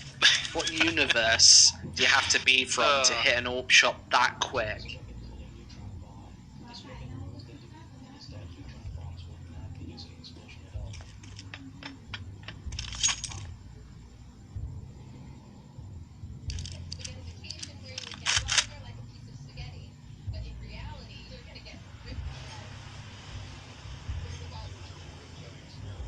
It's pretty insane, that's for sure, but what's even more insane is the fact that Hard Legion once again now hold an advantage. The only downside for AGF is that, Bomb has been planted. well, they get to keep some rifles, I suppose. That's an upside more than anything, but apart from that, can't really do much more. Scraping the bottom of the barrel for positives at this point, that's for sure.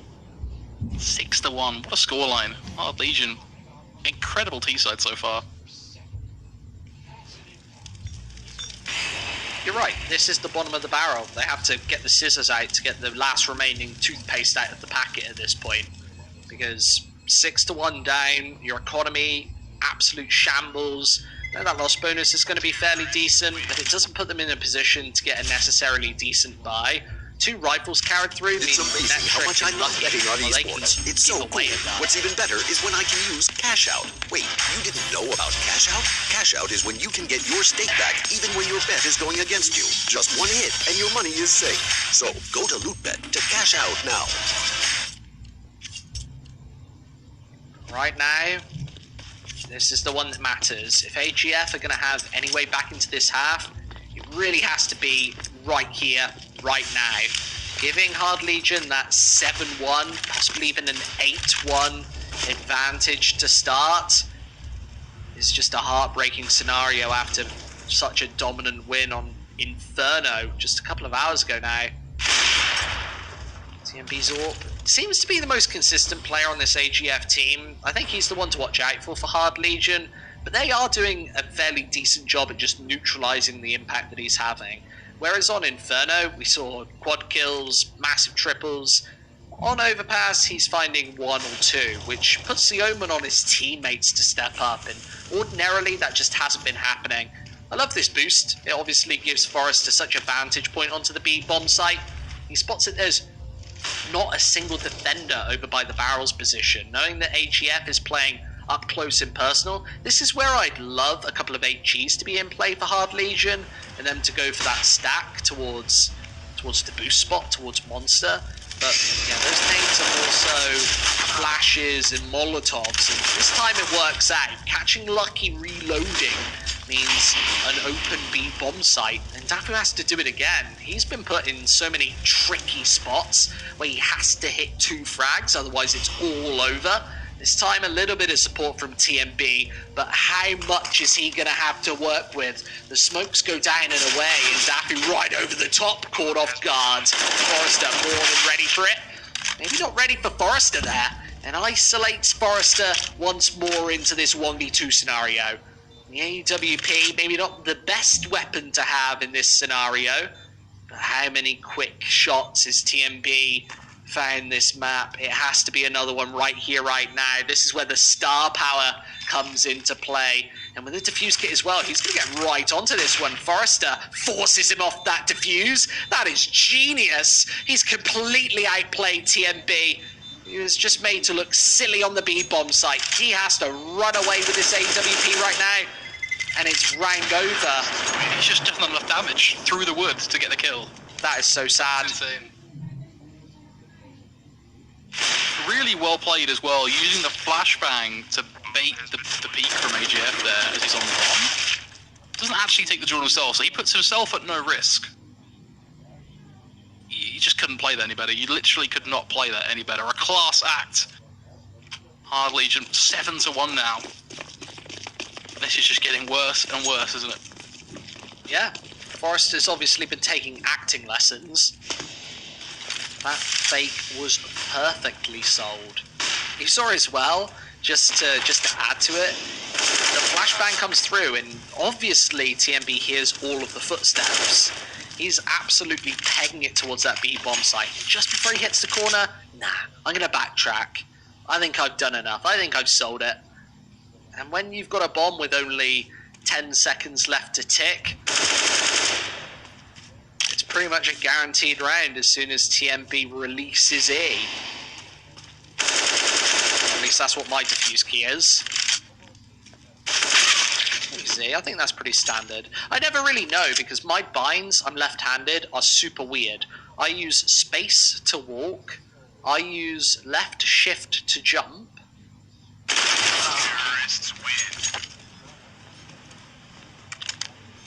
I'm speechless because that's disgusting. I've never heard of anything so vile in my life. Left shift to jump. Did you left actually shift just to say jump? Or I use because I've got a single left shift key, I actually use the backslash between shift and Z to jump. And some games don't even recognize it as a key. CS do, thankfully does. I'm glad they don't recognize it. That's a disgusting key binding combination. Valorant doesn't recognize it, bro. I have to use my little single left shift and it hurts my finger. Single left shift. It's so sad. I bought this keyboard. I'm going to complain about Corsair right now. I bought this keyboard because on the picture it had a double left shift. I specifically looked for a keyboard with a double left shift key in action. On the picture, double left shift. I get it out of the box. Oh, I'm so excited. Butterflies. I unwrap it. There's a single left shift, mate. What am I going to do? You want me to send the keyboard back? This is faulty advertising. And Corsair, I just got to say, you're a great company, but...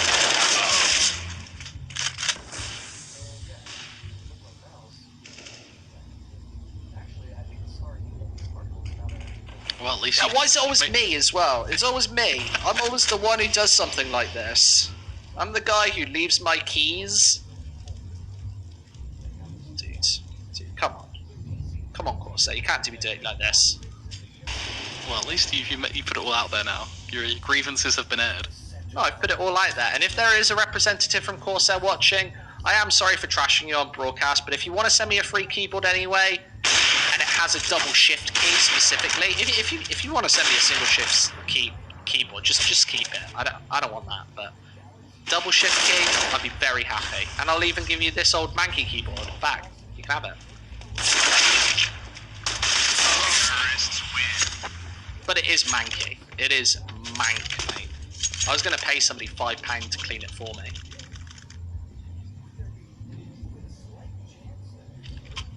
Well, the trick is to look after your keyboards, folks. It's also, on that note, I always find it hilarious when people say they don't clean their mouse pads. You see it lands all the time. No, I don't clean my mouse pads. Yeah, but mouse pads get so disgusting. What do you mean? What? I'm not licking it, mate. I'm just running my mouse over the top.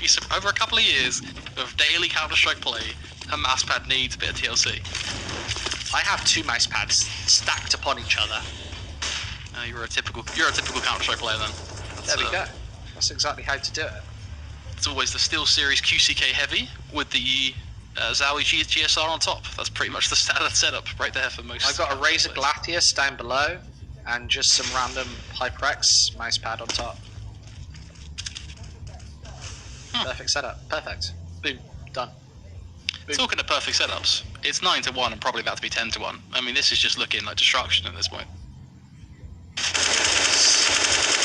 It's not looking very sunny for AGF. Another round where they get absolutely battered. There goes the bomb at the B bomb site, really just securing it.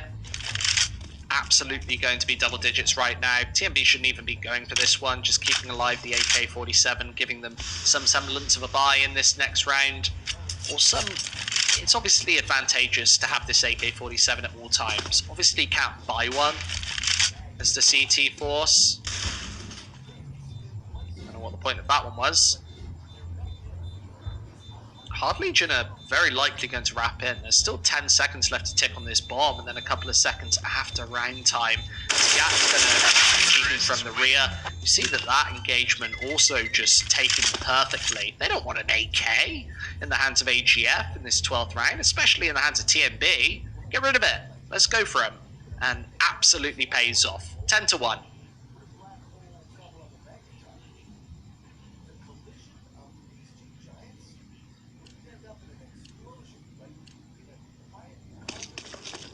Just wow. I mean, I have nothing more to say. It's just been ridiculous. I mean, look at the odds right now.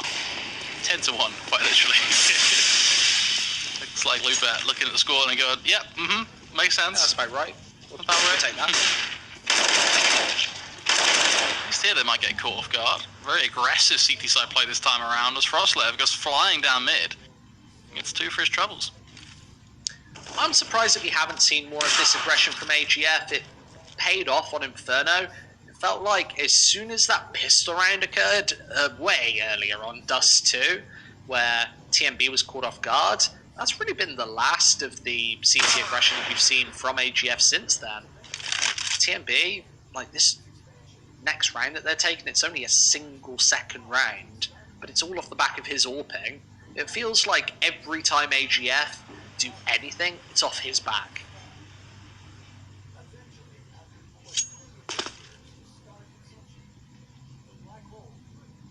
Definitely agree with your point on aggression too. It actually was what we saw a lot of the time on that first map, but Not something we've seen ever since.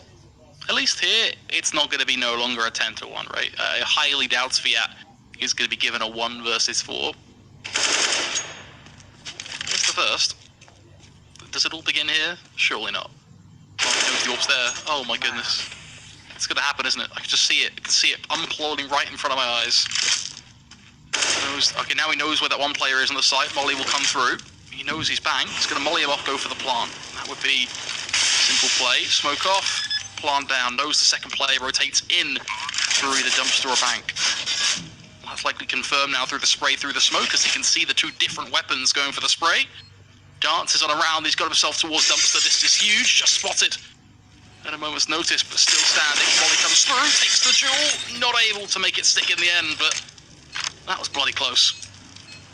Yeah, that spot from Lucky right there is absolutely pivotal in that 1 versus 2 scenario. As soon as Fiat gives away his position, they know, well, he's not towards long, he's not resorted back towards toilets. They know exactly where he's playing from. That smoke was genius to just gain him some space right there. If he plays a standard clutch scenario, the chances are he's going to lose. He has to take some sort of risk, some sort of chance. He needs to make the play instead of waiting for AGF to make the mistakes, because yeah, their fundamentals have been pretty decent. They haven't been just pushing into 1v2 scenarios with both players totally isolated. Nevertheless, Hard Legion still 10-2 up, and they've really got money for the majority of this half. I think even round 15, if they lose the next 2, they're going to have more than enough money to work with. Maybe Crad is going to be a little bit low, with Forrester almost at $10,000. I don't think cash is going to be the issue for this Hard Legion roster. It's just trying to get these extra bonus rounds. The cherry on top, as I always say.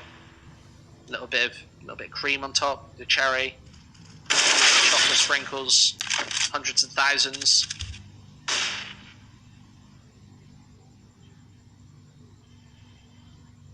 You know when I'm getting hungry, Flakes, because every analogy instantly turns into a food metaphor. All of my comparisons are food-based. Yeah, he's doing all the curry this morning. That's what we've learned so far. I'll take a 10 AM curry any day, or most days. So you can't go wrong with a good curry. No, you can't. What's your curry of choice? I am actually a Vindaloo man, personally. You have a Vindaloo? I usually go a little bit less, a jalfrezi. Jalfrezi is good. Jalfrezi. Tell you what, a Vindaloo with a side of shashlik is pretty good. Has to be said. Vindaloo is a bit too much of like a challenge curry for me. If I'm like out pretending to be like a tough man, everybody knows I'm pretty tough. I'll take a Vindaloo, but usually jalfrezi. That'll impress the ladies. That's all that's needed. See, I eat curry because it tastes good, not because anyone needs to be impressed. That's the beauty of a curry. Full of spice and flavour. Full of zing, like this T-side. Hard Legion, just looking at almost how much of a flawless half as it could possibly be. That trick, a odd peak, and actually keeps the angle. That is a mistake, knowing that Rage's AWP is always going to be around this corner, and well, here comes his burst once again. Has been Lucky doing everything. In one kill there, just isn't really enough. 3 versus 2. The cross hasn't come through, but there are still smokes in place to allow all of this spacing. I don't think they want to throw them, nevertheless, just because they're so confident in taking their shots. I see Rage just watching the angle once more, and it's already 11-3. As of that Inferno victory, it feels like Hard Legion sat down during that first break, said, right guys, enough of this. We're going to absolutely smash these kids. And it's been just an asphalt made of Danish faces over the last hour and a half.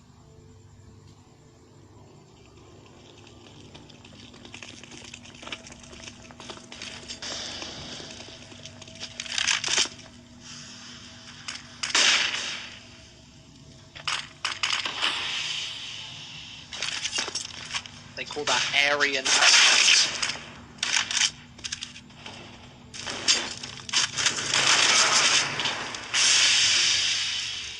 This one looking just as brutal as what I would describe as the typical Hard Legion side. AGF showing they can get a couple of rounds here, but still Hard Legion proving they are here to play. 11-3. Trying to see if they can make it 12-3, but it is proving to be quite complex. The AGF are actually doing a pretty good job of linking these together, it seems. They finally get another gunfight. It gives them the advantage now, 3-2. Kinky and Rage, two players that can try and force their way out towards B, but this is looking tougher and tougher by the second. Perhaps Rage can get a good entry pick though, uses AWP. Well, here takes the peek towards barrels, they nearly line up for him. Expecting the second player to be there, but his teammate will trade. That means it's fair and square, 1 versus 1.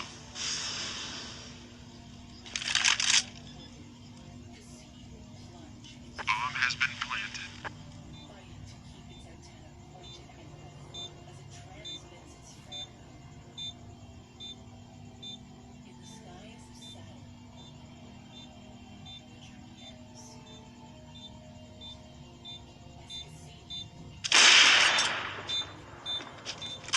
Unfortunate. That really all comes down to the timing. TMB just a little bit lucky there to catch his opponent's back.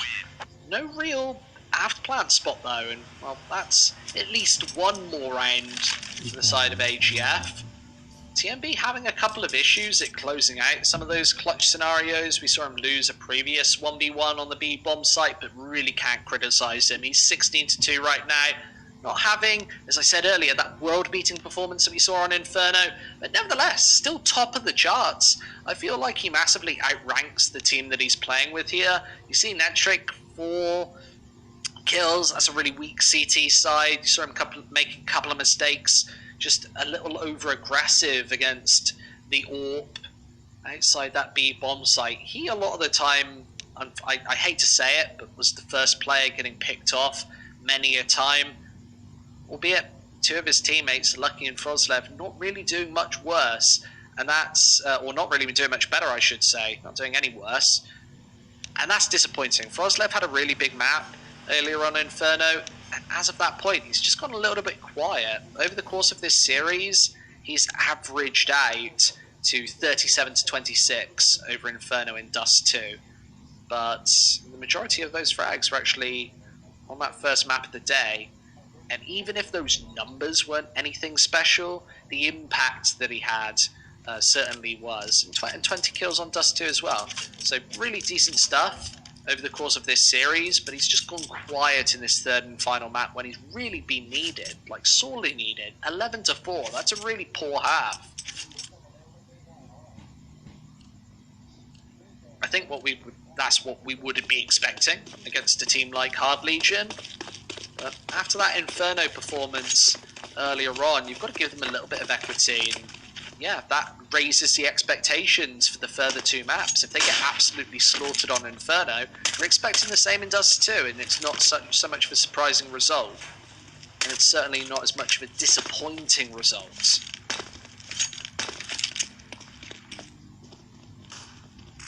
Let's see if AGF can keep their pistol record here. So far, they've been impeccable with them throughout this series, despite the result we've seen. A relatively good start here, actually. It will be just a quick trade. That works out well for them. Hard Legion now have to defend against the B-site play. Straight through the smoke they're going to go. Can keep playing close sight, will look for the push. Nearly finds a headshot, but unfortunately gets traded by the Glocks as Spear manages to bang one through the wall. That keeps things nice and even, 3-3. This is where things get massively important for AGF. Bomb down and even numbers. They seem to know exactly where Netric's playing from, and well, here comes the wrap. It's an instant pair of headshots from Rage. The first through the wall, and then the second to convert. Just 20 seconds left, and there doesn't seem to be a defuse kit in play. AGF just playing the time, and there goes away with the flash, and it's round over. Even if Forrester can find these frags here, there's just no opportunity to get the job done. AGF up to 5. As I said, an all-important pistol. I feel like they've won almost every single pistol round in this series. That's been one of their saving graces. Once again on Overpass, winning both of those initial rounds. But this is what's really important. They've got to be able to trade that and convert that to the second and third here. They've been having massive stumbles and fumbles against these upgraded pistols.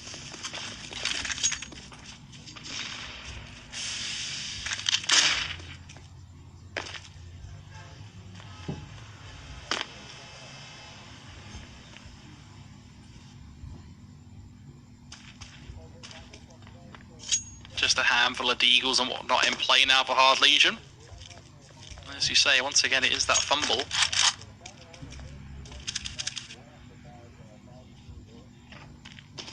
Curious to see how this plays out, though. AGF obviously a clear firepower advantage, but they are pushing against the Hard Legion side, who have stacked pretty heavily towards the A site, rotating in those last two members now as the scout tries to let rip, but unfortunately struggles to connect. Crad will get himself behind the lines, though. See if he can maybe make a flank work here.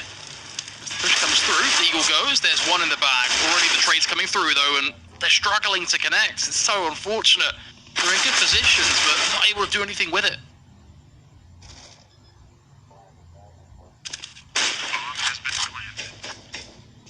Right, nonetheless, to this AGF side, as Rage decides to throw in the towel on this one. Not going to be going for any sort of a retake, of course. And AGF get them on to 6 and what should be 7 against just a couple of upgraded HEs, just an HE here and there, the single smoke grenade on Sphere. You're absolutely right. Once again, Hard Legion, they had the stack there on the A-bomb site, just not able to convert. Of course, you have to hit those headshots to complement it, and weren't able to get the job done. So, a chance in this half from AGF. I still would say that they're far from favourites. Hard Legion, they can shut this down at any moment now. And it seems to come as soon as the first gun round comes to fruition. Hard Legion do a great job at turning the pace of these halves. And all credit to AGF for taking as many pistols as they have. It's not an easy thing to do, but Hard Legion during the gun rounds have seemingly always had the upper hand, especially over the course of the last 2 maps.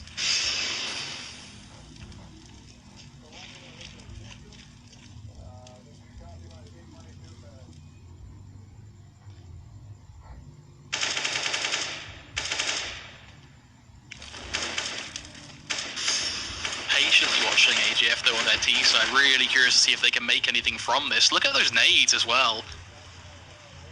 Nade it down on the push through monster. Just USBs in place. I mean, this round here is going to be just death and destruction, but what I'm more interested in is the overall picture of this T side. Can they keep on rolling here and make this an exciting final map, or are we going to be looking at Hard Legion getting back onto the buy round and shutting it out from there? Well, this is going to be incredibly telling. This is the barrier to entry for this T side for AGF. They've got to break the buy of Hard Legion for the first time. First half, it was, well, fairly sorry scenes on that CT side. Only able to get 4 over the line. Take that pistol, of course, is a must-win. It's one of the win conditions of this specific game. If they lose it, instantly the series is over and we go on to our Hellraisers match coming up next.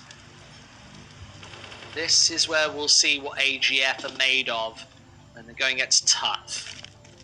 Kroslev going to be leading the charge over on the B side of things with that Mach 10. Of course, if he goes down, it's not a massive issue. It's a flank in place. And Krad's just a little bit of trigger discipline, and instead it's in with a knife. Trades up to the AK-47. And where was the support there for TMB? He was all on his lonesome and able to get knifed. You just can't allow that to happen at any point.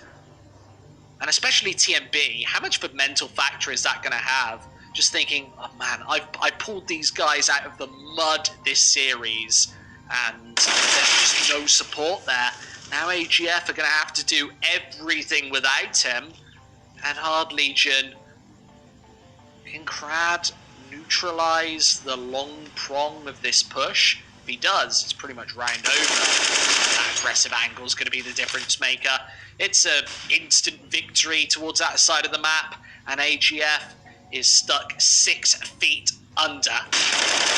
12-7 here. Krad doing even more damage. Almost an ace right there.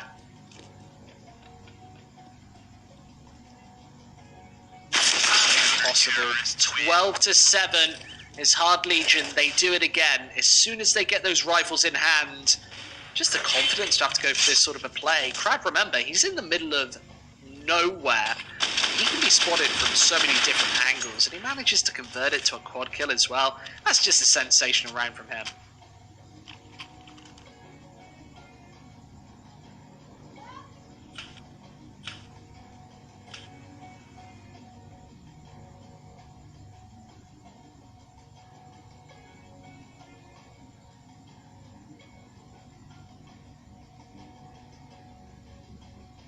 Keeps the game close though. Only 12-7 after all, despite an extra round in play for the CT side. Still, only 5 rounds the difference. I would give a natural edge here to Hard Legion. I do feel like we're just seeing more consistent and class play from them, to be honest. But perhaps AGF can keep us on our toes and continue to grind this back. I want to see more confidence play from them. They just don't seem to be willing to get aggressive and force the fights on their own ground. It's what we saw on the first map that worked so well for them, both on their CT side and their T side. Yeah, I think Inferno has been quite deceptive in the context of this series. Since Inferno, AGF have only taken 14 rounds, and that's with over 3 halves being played. 2 CT sides, and of course this T side that they're playing right here and now. They're actually digging into their 4th half from Inferno so long ago. And they've only taken 14 rounds? That's just not enough in the context of a whole best of 3. It's more of a marathon than a sprint, this one. And that's what's favoured Hard Legion. Yeah, you don't get off the starting grid exceptionally fast, but there's all of that time to catch up and show that you're the more powerful team. And they've looked incredibly confident. Even down on Inferno, they didn't look flustered. They weren't making humongous mistakes. Yeah, AGF were playing sensational CS, but it didn't really seem like Hard Legion were a said and done force. It just felt like TMB was playing better.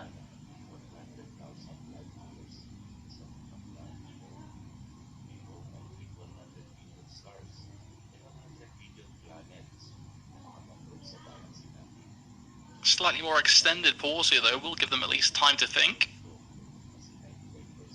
I'm not sure if this is a tech or attack. It's giving me time to think, Flakes. It's giving me time to think about my lunch. Oh yeah, what's on the lunch menu for today then? Tell me more. Have a guess. I'm assuming curry at this point. No, it's rice. It's got to be rice. Oh, you've had rice every day for the past week. Is that what your fuel you're casting off of? Are you just a rice I do eat a lot of rice, mate. Uncle Ben is phenomenal. I don't know who the bloke is, but he does some cracking dishes. You just live off of Uncle Ben's rice. Folks, literally. Right now I've been casting with this man for, I think it's about 14 days now or something, right? And That's literally right. every single day between best of 3s, without fail, he'll go and cook some Uncle Ben's rice. Yeah, Uncle Ben just putting together the dishes. So do you just get like the little microwave meal kits or something, like the sweet and sour Uncle Fried Ben's My rice? mum does. I'm not going to pretend that I do any of the actual shopping. How old are you? 21. Wow, I mean there you go, folks. It's all exposed there. How old are you though? 21. Are you? Okay. My mum asked about you yesterday. She asked how old you were, and I said 21, and then I corrected myself. Well, I incorrected myself to 22. Then I said, no, I think it's 21. Well, there you go. Somehow we've got down this rabbit hole discussion. Well, yeah. We can't be out of topics already, Flakes. Surely not. We're barely 5 minutes in. We've done, what's your longest technical pause that you've had to fully fill for? Oh, I filled a solid 35 minutes before. You filled, yeah. I think I filled an hour. But that's just always because pretty sometimes I refuse to go to a break. Unfortunately, That's back in the it is old a days. I wouldn't. Life lesson for everyone watching at home. It is not us who can start the game here. We have no control. We are just as much in the know as you are. Caster, stop talking about your mum and start the game. Well, whatever you said, it seemed to work, so take from that what you will.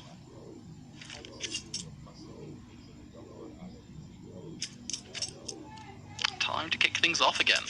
A refresher for those of you who may have just joined us with a third map at our best of 3. The scoreline is 12-7. Hard Legion pleased to try and finish this one off now as they look for their 13th here on a broken AGF economy. They've had to get some SMGs in play here just to survive. Looking pretty damn bleak, and already a solid start. The All picks off one, and it looks for a second as well. TMB looking like he will be the opponent to die here, just surviving through choosing to go outside rather than inside toilets. That's where Crad comes into play. He's got this on lockdown as well. This is such a powerful angle. You can see that he completely catches TMB off there. There's just no checking those tight corners. It's what makes the A site actually quite difficult to take a lot of the time, especially as a solo player. And here's one of the question marks for me. TMB has been playing some lonesome Counter-Strike for some time. I think he'd be far more effective actually within the setup. He's so consistent at hitting those shots. Why are you making him the only target, sending him on his lonesome? Just doesn't seem to make a lot of sense here for me. Rage, he's going to get aggressive in this scenario. Likely to find the AK. But as this duel lengthens, it also lengthens the opportunity of him getting caught off guard. You see that the full rotate does come through, and there's still a defense of 2 towards this B bomb site for Hard Legion, and it just gets instantly shut away once again. 13-7. I've got to attack the chat here. You ready for me to attack the chat? If you're the sort of person who thinks a technical pause is fishy, quote fishy, I'm not going to read you out, but you are the sort of person who needs to wear a tinfoil hat, be ranting and raving about the moon landing being fake, talking about the, what are those things that the planes give off, flakes? You're into the conspiracy theory. What are the plane things? The lines in the sky? How have you gone from... I don't know the answer to that question. And I'm also not into conspiracy theories, just the planes refute are that giving point. off gases.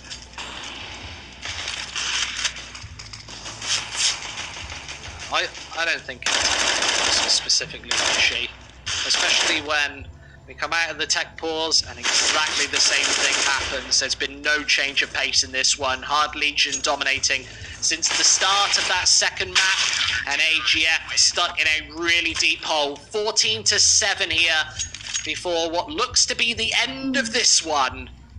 They've done a great job to take that first map, but yeah, it's been a said and done show as of that point. Chemtrails. It's a chemtrail joke, Flakes. Ah, there you go. See, I'm not clued in on your conspiracy theory humor, you see. Have you never watched like Eddie Bravo talk to like Joe Rogan or something? Nope. I'd recommend don't do it. That sounds like an hour of my life that I won't get back. An hour?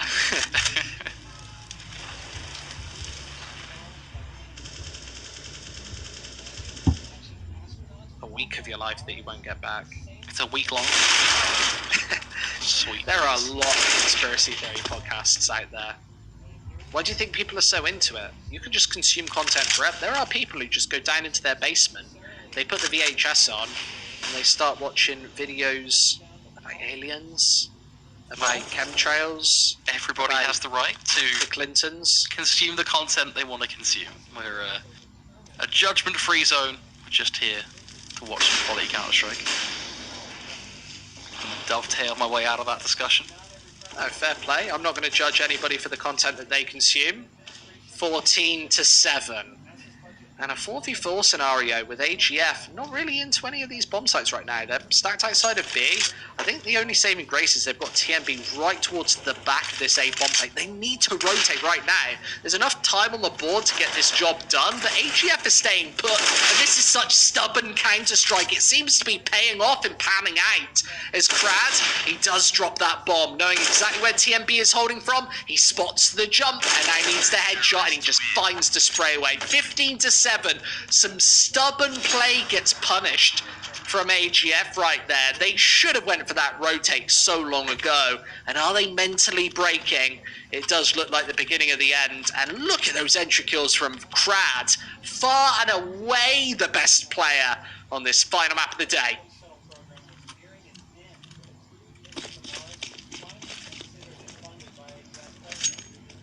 Let's see if AGF will at least be able to delay what seems to be the inevitable at this point.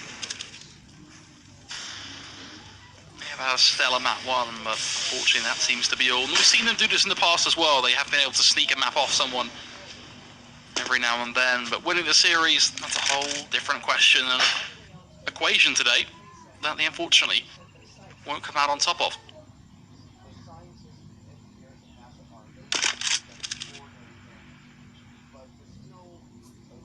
Finding it hard to get excited about any possibility of a comeback here for AGF. Feels like they're all out of options at the end of map number 3. It'll be one final swing towards the A-bomb site, but it's right into Rage, of course, who's been, well, such a standout player today for this Hard Legion side.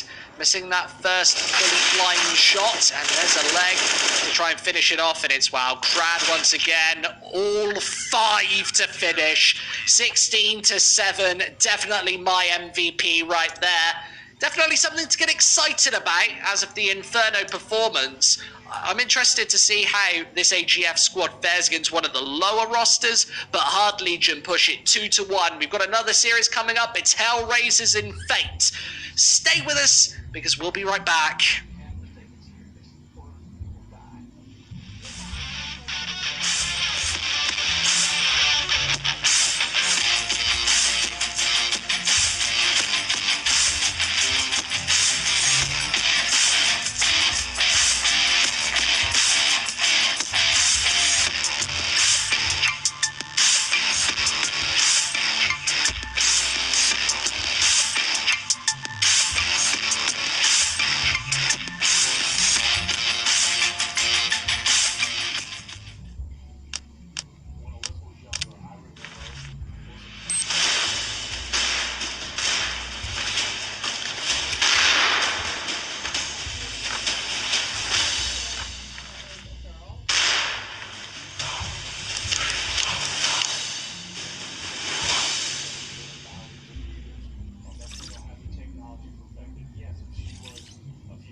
It's amazing how much I love betting on esports. It's so cool. What's even better is when I can use Cash Out. Wait, you didn't know about Cash Out? Cash Out is when you can get your stake back even when your bet is going against you. Just one hit and your money is safe. So go to Loot.bet to cash out now.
This is the future. Human error.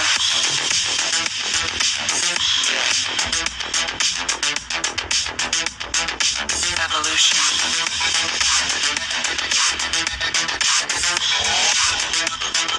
This is the future.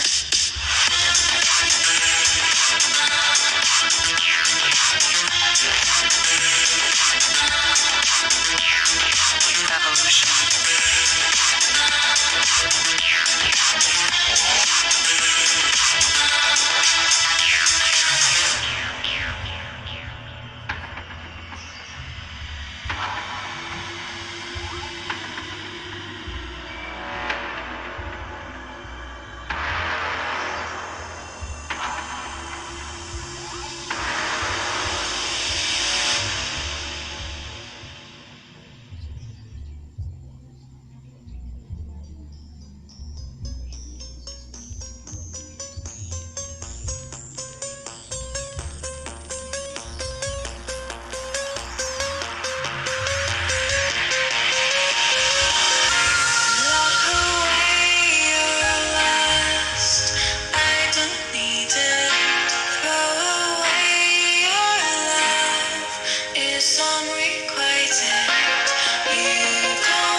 following this feeling.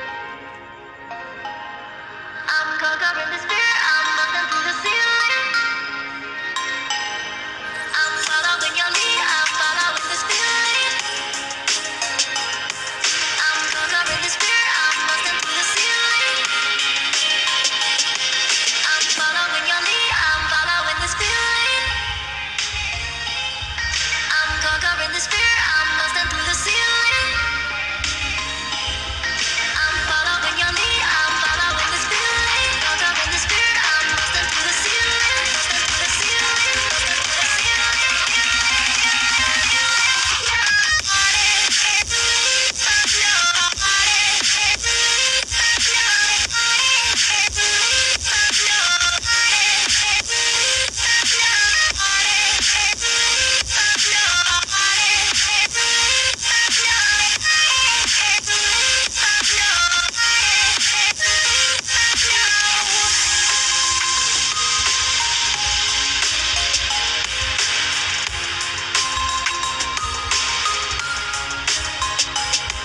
I'm following your lead. I'm following the feeling.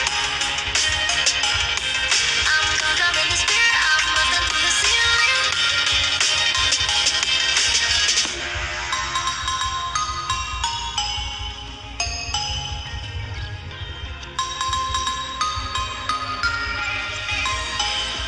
I'm following your lead. I'm following this feeling. Conquering this fear. I'm moving through the ceiling. The ceiling.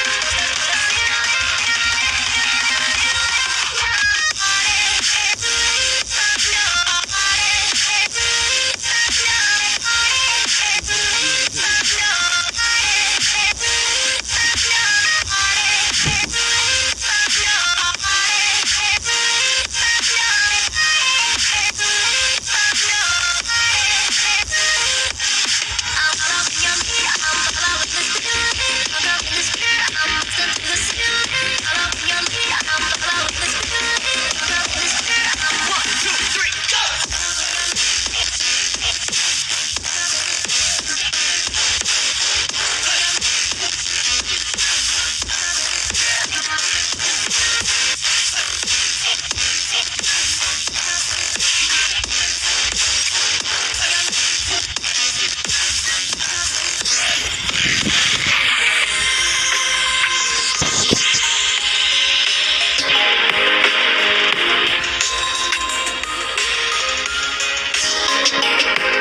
I'm following your lead. I'm following the feeling.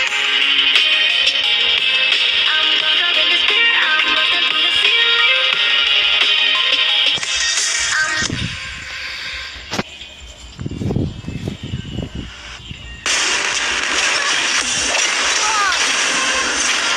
Hey! Stop!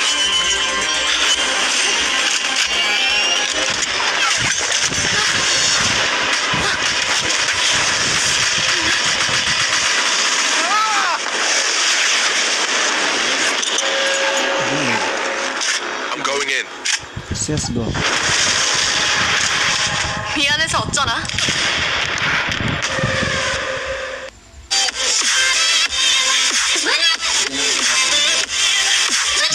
Wala nga ako side lane. Hindi mo magkakapera lang mo kami trabaho.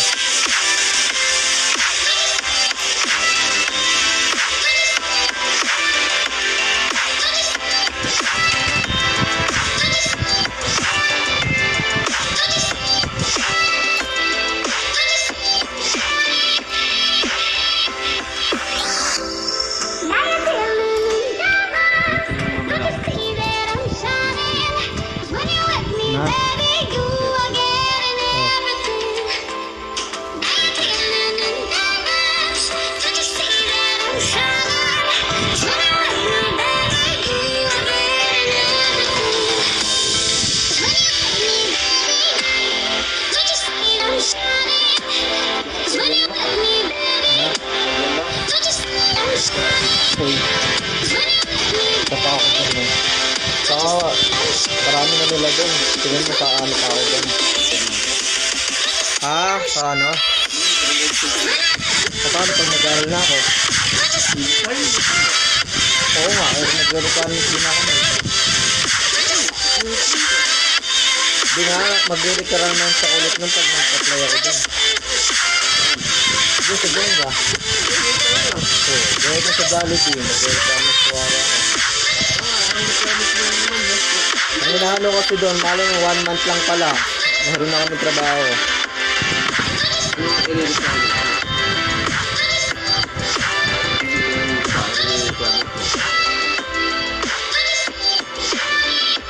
Wala ka naman i-requirements eh. Kumpeto ka na.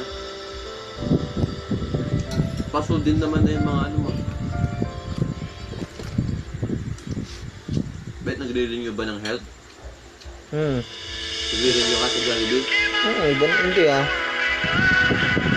Hindi pa paso yung sa Jollibee. Sa kasi kapag ano ka ngayon doon, kukuha ka ng barangay certificate. Hey! Stop!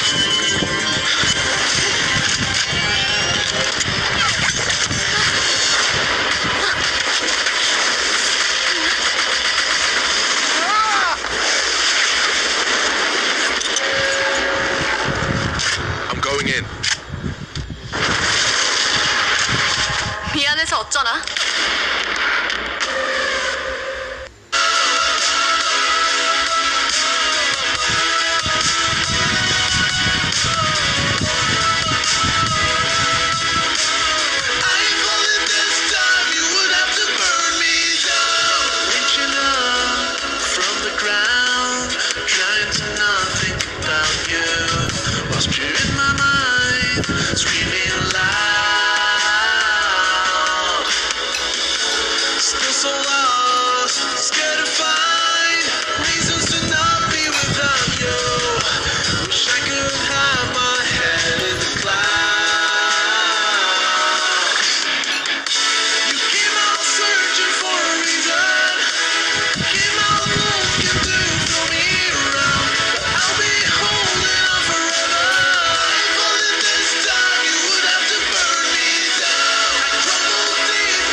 makakasakit ng ibang tao. Pero doon sa kasakit.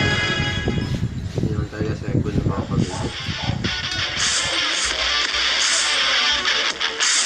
Doon yung mga taong ano, taong tayo naman eh. Ako naman nakakaisip. Kaya sinasama doon yung sitaw yung mga doon mga klase. Pero di naman ganun sinasamahan ito.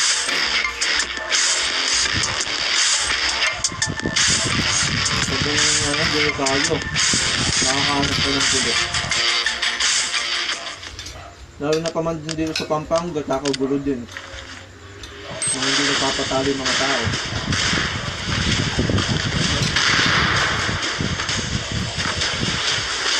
Mga hindi nagpapatalo, nagtapang ka, mas nagtapang sila.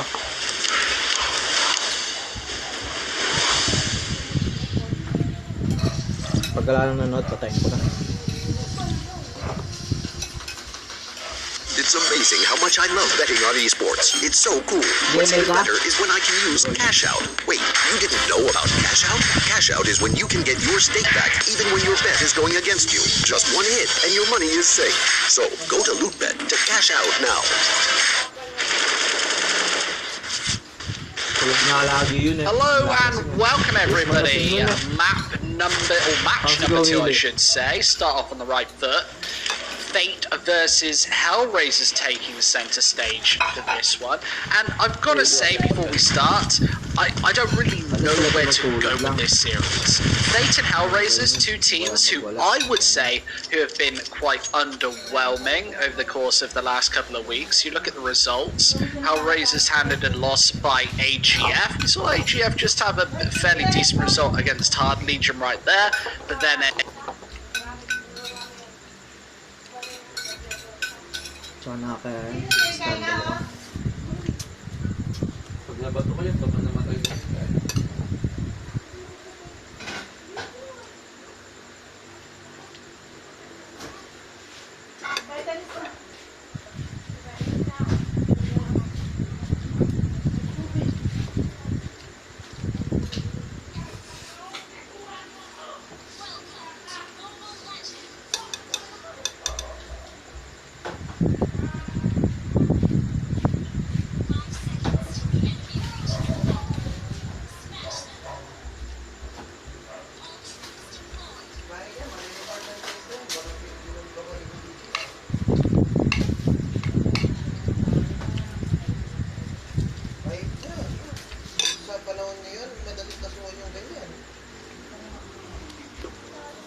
Kapag ngayon, hindi pwede yung ganyan. Baka isin yan. So, baka i-vlogger yan. Hindi naman dahil gagawin niya. Okay pa yan.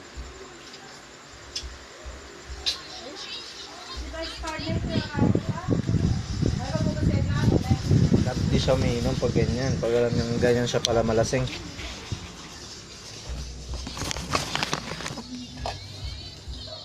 Parang si Tito Danin eh. Nagwawala pag ano nakainom. Delikado ka ang ganyan yung mga tao.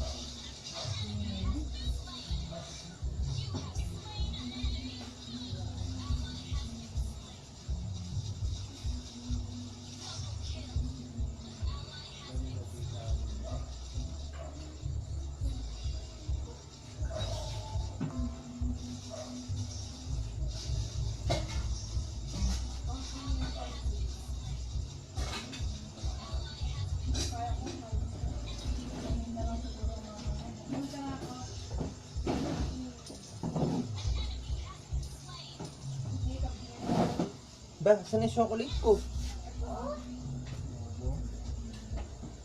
Nagiinom na din ako. Pasakalin ko si Jacob. Pasakalin ko si Jacob. Nagiinom na ako anak bukas eh. Alam mo ha. Pag-uwi ko dyan. Sa bahay. Wala ako.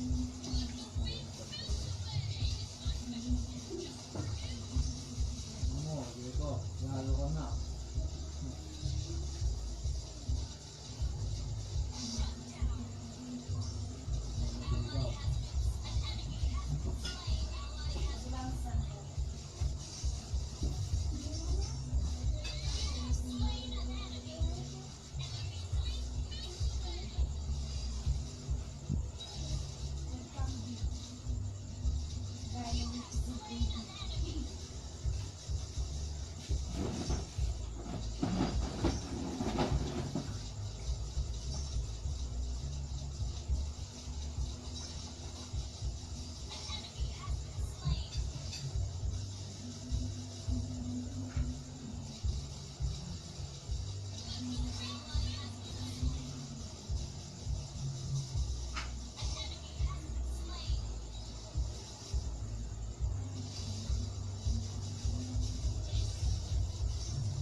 Putang ina.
Patayin ko na.